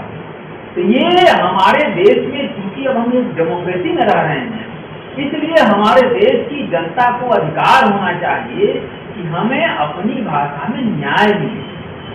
और यह न्याय तब मिलेगा जब या तो संविधान में आप संशोधन कीजिए। धारा 370 हटाने में तो आपने इतनी आसानी से हटा दिया, तो धारा 370 हटा सकते हैं, तो धारा 348 में संशोधन नहीं कर सकते हैं। खाली इतना तो करना है कि अंग्रेजी की जगह पर हिंदी को भी रखिए। भाई सुप्रीम कोर्ट में अंग्रेजी की जगह पर हिंदी भी रखिए, हाई कोर्टों में अंग्रेजी के साथ साथ स्थानीय राज्य भाषाएं भी रखिए। ये सही है कि इससे कोई विरोध नहीं करेगा, लेकिन कौन विरोध नहीं करेगा? जनता विरोध नहीं करेगी। शासक वर्ग ये नहीं चाहता है। होता जी ने बिल्कुल ठीक कहा है कि वो चाहते हैं अंग्रेजी उनके लिए केवल शासन की भाषा ही नहीं है, ये गोपनीय भाषा है, जनता से दूर है, अलग थलग कुछ लोगों की, उससे उनकी सहूलियत मिलती है। वो विशिष्ट वर्ग है, ये खास वर्ग है, उनका वर्गीय चरित्र उससे उसका हो जाता है, इसलिए उसको बचा के रखना चाहते हैं। और बाकी जनता है, शासक और शासित का भेद जो है वो इससे पता चलता है। हमेशा से शासक वर्ग की भाषा अलग रही है और शासित वर्ग की भाषा अलग रही है, ये हमेशा से रहा है। अगर समाज इस तरह से वर्गों में बटा हुआ है और है, तो शासक वर्ग की भाषा अलग रही है। जितने उर्दू की बात है, जितने उर्दू के शायर हैं आप देखिए सब फारसी जानते हैं, लेकिन जनता के बीच जब अपनी बात कहनी होती तो उर्दू में शायरी करते रहे, लेकिन सब फारसी में ही उनकी किताबें हैं, बहुत कम पढ़ी जाती हैं, क्योंकि फारसी पढ़ने वाले लोग बहुत कम हैं। तो इस तरह से ये जो आज जो है उसी सीमा तक हम आजाद हैं जिस सीमा तक हमारी शिक्षा अपनी भाषा में हो रही है। हमारी शिक्षा, अब चीजें बड़ी तेजी से बदल रही हैं। अभी किसी ने कहा, शायद रंजीत ने ही कहा या किसी ने कहा या रचना ने कहा कि शुरू में पढ़ाई ही अगर नहीं होगी हिंदी माध्यम से तो प्रैक्टिस कैसे करेंगे? ऐसा नहीं होता है, ये तो उल्टी बात होती है। जैसे अगर वहां प्रैक्टिस बंगला में भी करने की छूट मिल जाए कलकत्ता हाई कोर्ट में, तो पढ़ाई बंगला में शुरू हो जाएगी। ध्यान रखिएगा, वहां चूंकि प्रैक्टिस हो ही नहीं सकती बंगला में, तो पढ़ेंगे क्यों? क्योंकि बंगला में प्रैक्टिस होती होगी छोटे जो है कचहरियों में, तहसील स्तर के, जिले स्तर की कचहरियां हैं, यानी द्वयम दर्जा स्वयं से ऐसे वकील है तो वही लाख की डिग्री, लेकिन द्वयम दर्जा मिल जाएगा उनको। विभूत नारायण राय जब वाइस चांसलर थे वहाँ वर्धा में, हिंदी विश्वविद्यालय वर्धा में, यही कलकत्ता में बार आए थे कायदन सभा की भाषा पत्र, तो उन्होंने मुझसे बात की, बात मुझसे कर, मैंने गंभीर से इस मुद्दे को लेकर, भाषा के मुद्दे पर बात हुई। उन्होंने कहा कि मैं चाह रहा हूँ कि LLB की पढ़ाई वर्धा में, हिंदी विश्वविद्यालय वर्धा में हिंदी माध्यम से हो, लेकिन बार बार ये चीज हमारे सामने आ रही है कि हिंदी माध्यम से LLB पास करके हमारे जो वकील हैं वो प्रैक्टिस कहाँ करेंगे? जाहिर है कि हाई कोर्ट में कर नहीं पाएंगे, सुप्रीम कोर्ट में कर नहीं पाएंगे, तो शुरू से ही उनका दर्जा द्वयम हो जाएगा, छोटी छोटी कचहरियों में रह जाएंगे। यानी ये जो द्वयम दर्जा है ये वहाँ वही हो जाएगा, क्योंकि वहाँ सुविधा नहीं है। अगर हाई कोर्ट, ध्यान दीजिएगा, अगर आप हिंदी माध्यम से पढ़ने से तभी तक आप पढ़ाई कर रहे हैं जब तक नौकरियां कुछ बची हुई, हिंदी ट्रांसलेटर की या हिंदी अध्यापक की नौकरियां बची हुई। जिस दिन ये नौकरियां खत्म हो जाएंगी, हिंदी पढ़ने वाले नहीं मिलेंगे। अगर हिंदी माध्यम से पढ़ने वाले बच्चे IAS बनने लगे तो हिंदी की डिमांड बढ़ जाएगी, IPS बनने लगे तो हिंदी की डिमांड बढ़ जाएगी। हिंदी माध्यम से पढ़ने वाले वकील सुप्रीम कोर्ट में प्रैक्टिस करने लगे और जज सुनने के बाद हो जाए तो हिंदी माध्यम से पढ़ाई शुरू हो जाएगी। वरना अटल बिहारी वाजपेयी विश्वविद्यालय है तो भोपाल में खोले हुए हैं, वहाँ हिंदी माध्यम से पढ़ाई होती है सारे विषयों की। कई विषयों में तो वहाँ छात्र ही नहीं है, भूगोल में शायद एक ही विद्यार्थी है इस बार। कई विषय ऐसे हैं, केमिस्ट्री विद्यालय में 50 या 57 छात्र हैं पूरे विश्वविद्यालय में, सोच लीजिए, टेक्निकल डिग्री में, सोच लीजिए। कई विषय तो बंद हैं, विद्यार्थी ही नहीं मिल रहे हैं हिंदी माध्यम से। खुला तो है, सवाल हम करेंगे क्या? आप हायर एजुकेशन में तभी भारतीय भाषाओं के माध्यम से लोग जाएंगे जब उनको सुविधा मिलेगी। जब तक आपको रोजगार नहीं मिलेगा, नौकरी नहीं मिलेगी। आपको अंग्रेजी पढ़ने से, मैंने तो कहा था एक बार इंस्टीट्यूट में, मैंने काम किया था, मैंने लेख भी लिखा था इस मुद्दे को लेकर के। UPSC और स्टाफ सिलेक्शन कमीशन दोनों का मैंने गंभीर अध्ययन किया था, पूरे सिलेबस का, और मुझे लगा कि बिना हिंदी जाने स्टाफ सिलेक्शन परीक्षा पास कर सकते। UPSC में तो थोड़ी बहुत हिंदी जानना जरूरी है, लेकिन स्टाफ सिलेक्शन कमीशन में तो बिल्कुल जरूरी नहीं। ऐसा बना दिया है। तो ये किसके लिए बनाया गया है? उन लोगों के लिए बनाया गया है जो अंग्रेजी के बल पर ही कब्जा जमाए हुए हैं।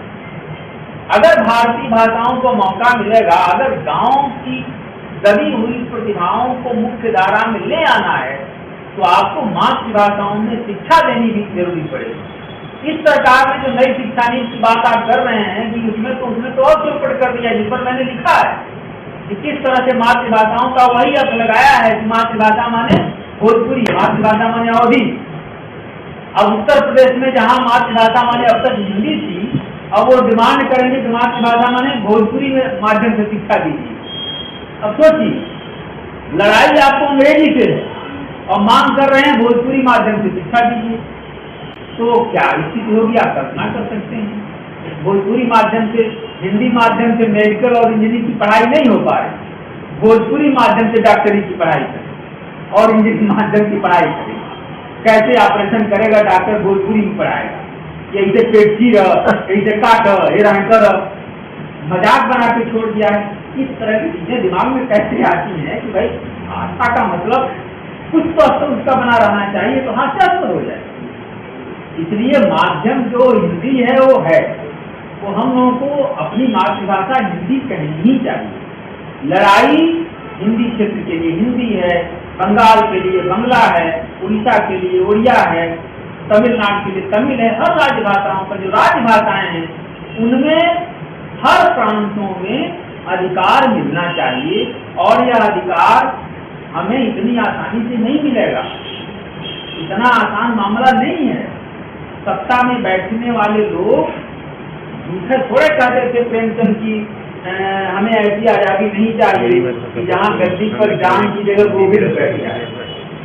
जान की जगह पर गोविंद नहीं बैठे हैं, ध्यान रखिएगा। ये सब ऊपर बैठने वाले लोग हैं, ये सब काले काले अंग्रेज हैं और कुछ नहीं। तो ये इतनी आसानी से इसको छोड़ने वाले नहीं है। ये हम लोग थोड़े से लोग हैं, लेकिन थोड़े से लोग होने के बावजूद हमारे पास देखिए, हमें तो खुशी होती है कि थोड़े से लोग ही तो थे, लेकिन मुझे व्यक्तिगत तौर पर मुझे विश्वास है अगर हम लोगों ने लड़ाई नहीं लड़ी होती तो लखनऊ में, मुझे याद है मैं उस समय लखनऊ में ही था और राजनाथ सिंह वहाँ गृह मंत्री थे, उन्होंने कहा था कि आने वाले सत्र में, संसद के सत्र में हम भोजपुरी और राजस्थानी को संविधान की 8वीं अनुसूची में शामिल करने जा रहे हैं। सारा जुग तैयार हो चुका था। अब तक भोजपुरी जैसे मैथिली अलग हो गई है, वैसे ही भोजपुरी राजस्थानी अलग हो चुकी हो। उसके बाद से मुझे लगा कि सब पढ़ना लिखना बेकार है, हिंदी पढ़ रहे हैं, क्योंकि मुझे लगा कि अगर जैसे 1.5 करोड़ अब देख लीजिए अपनी संख्या, हिंदी की संख्या 2011 के संसद रिपोर्ट करके देख लीजिए। 2011 के जो संसद रिपोर्ट है उसमें हिंदी भाषियों में मैथिली भाषी नहीं है। वो 1.5 करोड़ के आसपास की जनसंख्या हिंदी से अलग हो गई। अगर भोजपुरी अलग हो जाती तो 5 करोड़ भोजपुरी भाषी अलग हो गए, 3 करोड़ के आसपास राजस्थानी अलग हो गए, तो हिंदी की जनसंख्या ही नहीं होती। जनसंख्या के बल पर ही हिंदी इस देश की राजभाषा है, और आप मांग कर रहे हैं जनसंख्या ही खत्म हो जाएगी तो सब खत्म हो जाएगा। 1.5 साल तक मैंने पढ़ना लिखना बंद कर दिया था, कोई पढ़ाई लिखाई नहीं, खाली घूम घूम के ही सब करता था। उसी दौर में यहाँ कॉलेज स्क्वायर में आज के ही दिन संभवतः 2017 में हम लोगों ने यहाँ आंदोलन किया था बाकायदा, उन सब बहुत सारे लोग उसमें मौजूद थे। जंतर मंतर में धरना दिया, राजनाथ सिंह से मिले जाकर के 2-2 बार मिले, और यहाँ गवर्नर से केपीनाथ त्रिपाठी उनसे मिले, कहाँ नहीं गए, हर शहर में जाकर के प्रेस कॉन्फ्रेंस किया। और वो किताब भी है, उसको बना करके हिंदी बचाओ मंच का 1 साल, तो उसका असर पड़ा। राजनाथ सिंह ने मुझसे कहा समझाने, आधा घंटा मेरी बात उनसे हुई, उन्होंने उस समय मुझसे कहा कि हम सहमत हैं आपकी बात से, लेकिन इसको थोड़ा सा जनाधार विकसित कीजिए, लोगों को उठाई, क्योंकि उनके ऊपर प्रेशर था। ये जो अर्जुन राम मेघवाल थे वहाँ वाले, वो राजस्थानी का आंदोलन कर रहे थे, और हमारे क्षेत्र में ये जो मनोज तिवारी है, रविभूषण है, और ये जो है क्या नाम है, ये शत्रुघ्न सिन्हा भी उसमें थे, योगी आदित्यनाथ थे, सबके सब लोग, रघुवंश प्रसाद सिंह थे, वो जो कई लोग थे ऐसे बिहार के नेता, सबके सब, जगदम्बिका पाल थे, ये सब लोगों ने संसद में बार मांग कर रहे थे कि भोजपुरी को आरक्षण ले आए। तो उनके ऊपर प्रेशर था, वो चाहते थे कि जनाधार, हमारे समझाने पर असर पड़ा था, और उन्होंने कहा था कि जनाधार हमको थोड़ा अवसर मिलना चाहिए, बल मिलना चाहिए। बल का मतलब जनता की ओर से यही मांग होनी चाहिए। तब जाकर के हम लोगों ने पर्चे बांटे। हम भी साउथ अफ्रीका में गए थे तो वहाँ खाली पर्चा बांट के रहे। उस दौर में जब विश्व हिंदी सम्मेलन हुआ तो खाली पर्चा 2000-2500 पर्चा हम लेकर यहाँ से गए थे, और यहाँ घूम के पर्चा बांटते रहे, सब करते रहे। तब जा करके वह मामला अंधे बच्चों में डाल दिया गया है। अब कोई मुद्दे को उठाता नहीं है सांसद। तो मुझे लगता है कि अगर हम थोड़ी सी भी डिमांड करें, मांग करें, अपनी बातों को रखें, तो बात जाएगी। तो कौन नहीं चाहेगा, बशर्ते समझाने की बात है। हम खुद समझें और समझाने कि ये हमारा अधिकार है। जब तक हमें अपनी भाषा में न्याय नहीं मिलेगा, ये हमारा जनतांत्रिक अधिकार नहीं मिलेगा। हम जनतांत्रिक मुल्क में रह कहाँ रहे हैं, संविधान के अनुसार हम नहीं रह रहे हैं। आप संविधान में संशोधन करके धारा 348 में संशोधन कीजिए कि सुप्रीम कोर्ट की भाषा केवल अंग्रेजी नहीं रहेगी। भारत की जो राजभाषा है, ऑफिशियल लैंग्वेज तो आप मानते हैं ना, official language of the union, ये तो टर्म है ना। तो ऑफिशियल लैंग्वेज अगर हिंदी है तो सुप्रीम कोर्ट में क्यों नहीं है भाई? सुप्रीम कोर्ट देश के ऊपर है क्या? वकील साहब बैठे हुए हैं, आप बताइए कि यह टर्म हमारे संविधान में है कि Hindi official language of the union, संघ की राजभाषा देवनागरी लिपि में लिखी जाने वाली हिंदी होगी।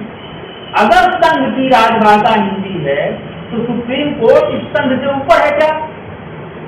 सामान्य सी चीज है, तो आसमान में तो है नहीं, इसी संघ का हिस्सा है, तो उस पर क्यों नहीं लागू होता है? ये लड़ने की बात। अगर हम लड़ेंगे, ठीक से बहस करेंगे, लड़ाई लड़ेंगे, बिना लड़े तो कुछ मिलता नहीं है ना। तो सुप्रीम कोर्ट में भी इस राजभाषा का फार्मूला वहां भी लागू होना चाहिए ना।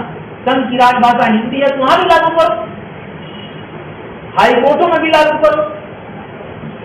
अगर जरूरत हो समझाने संशोधन करो। अगर धारा 370 हटा दिए अचानक, एक धारा ही आप हटा दे रहे हैं, तो अगर धारा 348 में थोड़ा संशोधन करना पड़ रहा है तो कहीं नहीं कर पाएंगे आप? आपके पास इतनी ताकत है, 56 इंच का सीना है, आप दिखा दे रहे हैं, जहां आपको जरूरत है वहां तो कर दे रहे हैं, लेकिन इससे जनता का लेना देना है कुछ नहीं कर रहे हैं।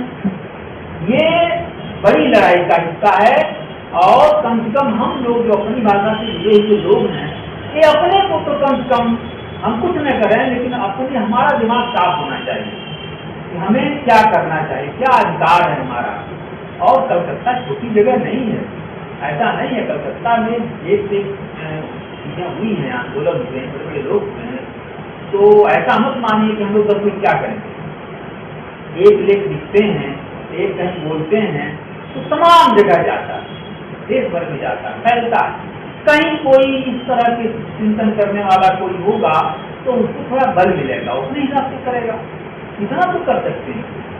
इसलिए मुझे लगता है कि इस मौके पर छोटी सी गोष्ठी सही, लेकिन इस गंभीर मुद्दे पर कविता कहानी में आप सब लोग लिखे पढ़े, भाई ठीक है, अच्छी बात है, कविता कहानी करना हो तो आनंद लें।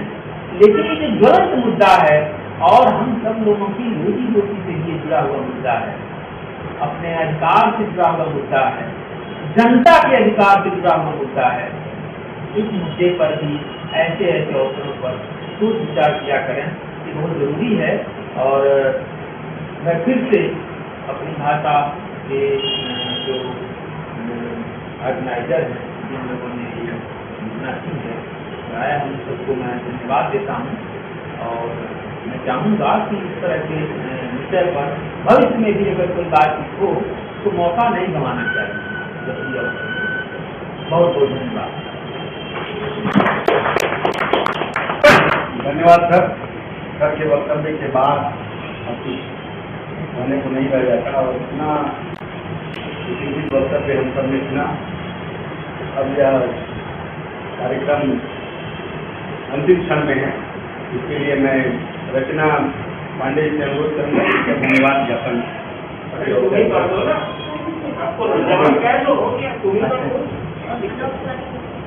ठीक है, सर ने कहा सरकार लेते कि खुद ही कर दो, तो आप सब बहुत ही कम समय की सूचना पर यहाँ आए, इस कार्यक्रम में शामिल हुए, इसके लिए आप सबका बहुत धन्यवाद। और मैं एक बात और बता दूं कि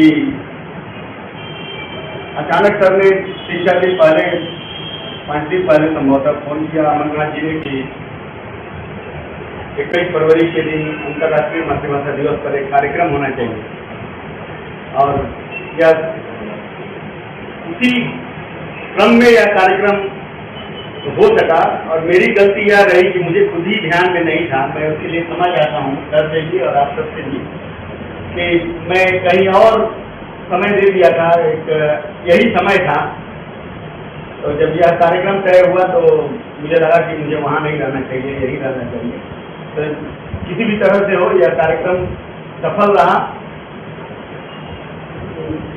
इसके लिए आप सब यहाँ उपस्थित हुए अल्प अवधि की सूचना में ही सबको बहुत बहुत धन्यवाद।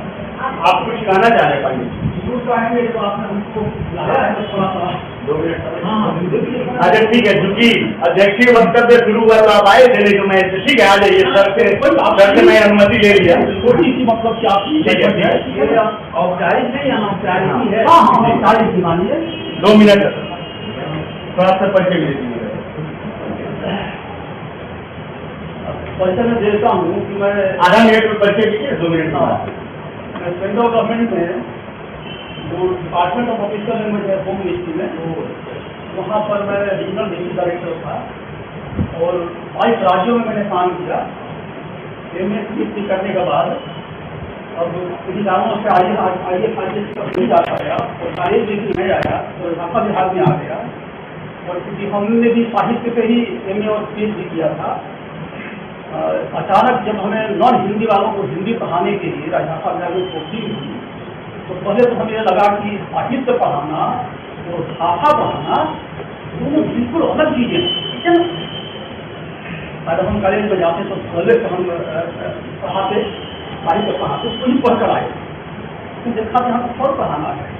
अब थोड़ा अनुभव बाकी जो पहले दिन गया बंगाल में पोस्टिंग हुई, बंगला हिंदी में आती थी, एक छोटा लंबे देने की आदत पड़ी हुई है। कुछ क्वेश्चन आया उसमें मैंने राम की लड़की जा रही है, मैंने कहा, किसने कहा कि राम तो छेले मांग कर राम की क्यों हो गए, राम का क्यों हो गए ना। तो मैंने कहा देखो भैया, हमें हिंदी ग्रामर में पढ़ाया गया है कि का के की 300 समन कारक विभक्ति है, ठीक है ना। तो हम प्रैक्टिस से जानते हैं कि कहाँ का लगाना है, कहाँ की और कहाँ की। इसी ग्रामर में जहाँ तक मुझे याद है, ये लिखा नहीं गया है कि भाई जब समन कारक विभक्ति 3 है का के की, ग्रामर में इसका भी उल्लेख होना चाहिए कि तो कहाँ का आएगा, कहाँ की, कहाँ के, कोई उल्लेख नहीं है। तो पहले मुझे लगा कि हमारा हिंदी व्याकरण अधूरा है क्या, और रोज ही मुझे अनुभव होने लगा, क्लास मेरे लिए लेबोरेटरी फील होने लगा। मैं तार्किक था, जो क्वेश्चन करते थे तो मैंने हिंदी ग्रामर डेवलप किया। और फिर लगा हमें मार्केट में खोल रहा था कि इंग्लिश मीडियम का मुझे ग्रामर मिल जाए हिंदी में, तो देखा कि इंग्लिश मीडियम है क्या, हिंदी मीडियम में भी एक अच्छा ग्रामर नहीं है। तो काम का देखिए, हम अपना अनुभव नहीं बांटेंगे, उससे आपको कुछ मिल जाए। यहाँ पर साहित्य से जुड़े हुए लोग हैं, और फील्ड बिल्कुल अलग रहा। 22 राज्यों में अनुभव इतना विस्तृत है कि दिन भर ही पर्याप्त नहीं पड़ेगा। और तो ये तो मैंने अपना ग्रामर डेवलप किया, और फिर मैंने उसको इंग्लिश मीडियम से लिखा। वो अभी पुस्तक इंटरनेशनल मार्केट में है, जर्मनी है, इंग्लैंड है, हर जगह उसको 5 स्टार रेटिंग ही प्राप्त होती है। मैं जानता हूँ कि हिंदी व्याकरण पुस्तक हिंदी में लिखी गई हो, उससे भी मेरी वाला इजी है। हिंदी ग्रामर इंग्लिश मीडियम में है, इंटरनेशनल मार्केट के लिए है, तो मतलब कि मैंने हिंदी ग्रामर का डेवलप किया। फिर मैं तमिलनाडु में गया, तो वहाँ देखा, बंगाल में पढ़ा रहा था हिंदी, बंगला तो धीरे धीरे आ गई, बंगला हिंदी में बड़ी समानता है, और तो बिल्कुल अलग है ना। तो मैंने उसको एक अपॉर्चुनिटी के रूप में लिया। अब फिर कहिएगा कि दिव्यांतर कौन की बात है। एक अनुभव सुनाता हूँ भाषा के बारे में। जब मैं पटना यूनिवर्सिटी से पीएचडी कर रहा था, तो मुझे यूनिवर्सिटी ज्ञान कमीशन की फेलोशिप मिली थी पीएचडी करने के लिए, और 5,000 रुपया प्रत्येक साल मिलता था एजुकेशनल ग्रांट, एजुकेशनल टूर के लिए बिल बनाकर जाना होता था। तो दूर तो नहीं गया, कलकत्ता का नेशनल म्यूजियम है, वही देखने के लिए आया था। म्यूजियम में गया, देखिएगा यहाँ का तमाम म्यूजियम है, नीचे केवल बुद्ध की मूर्तियाँ रखी हुई है, करोड़ों लोगों की मूर्तियाँ हैं।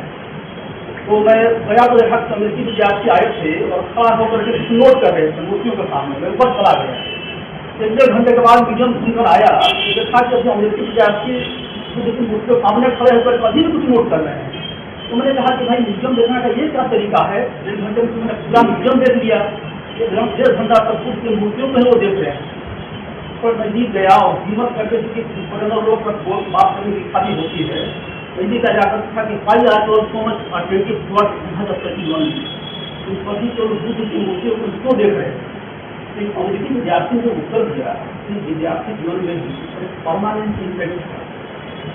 मैं कहा कि we are doing PhD work on Buddhism in American university, here we are on educational tour, from India we will go to all the Buddhist countries. What a great person Buddha was, who promoted Indian culture in form of Buddhism in 50 countries at that time when there was no means of transportation and communication. At that time, Buddhists went into 50 countries on foot.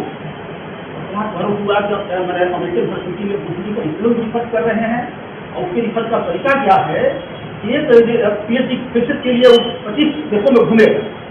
हम लोग latrine में बैठते हैं, 100 किताब निकाला, 50 को हम नकल किया और PhD से तैयार हो गए।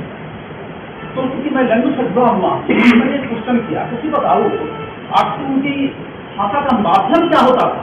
इसलिए देशों ने बुद्ध ने अपना उद्देश्य को दिया, पाली पठित भाषा थी बिहार की। ये तो नहीं हो सकता है ना कि मतलब चाइना में, जापान में, कोरिया में, थाईलैंड में, मंगोलिया में हर जगह लोग पाली समझते हो।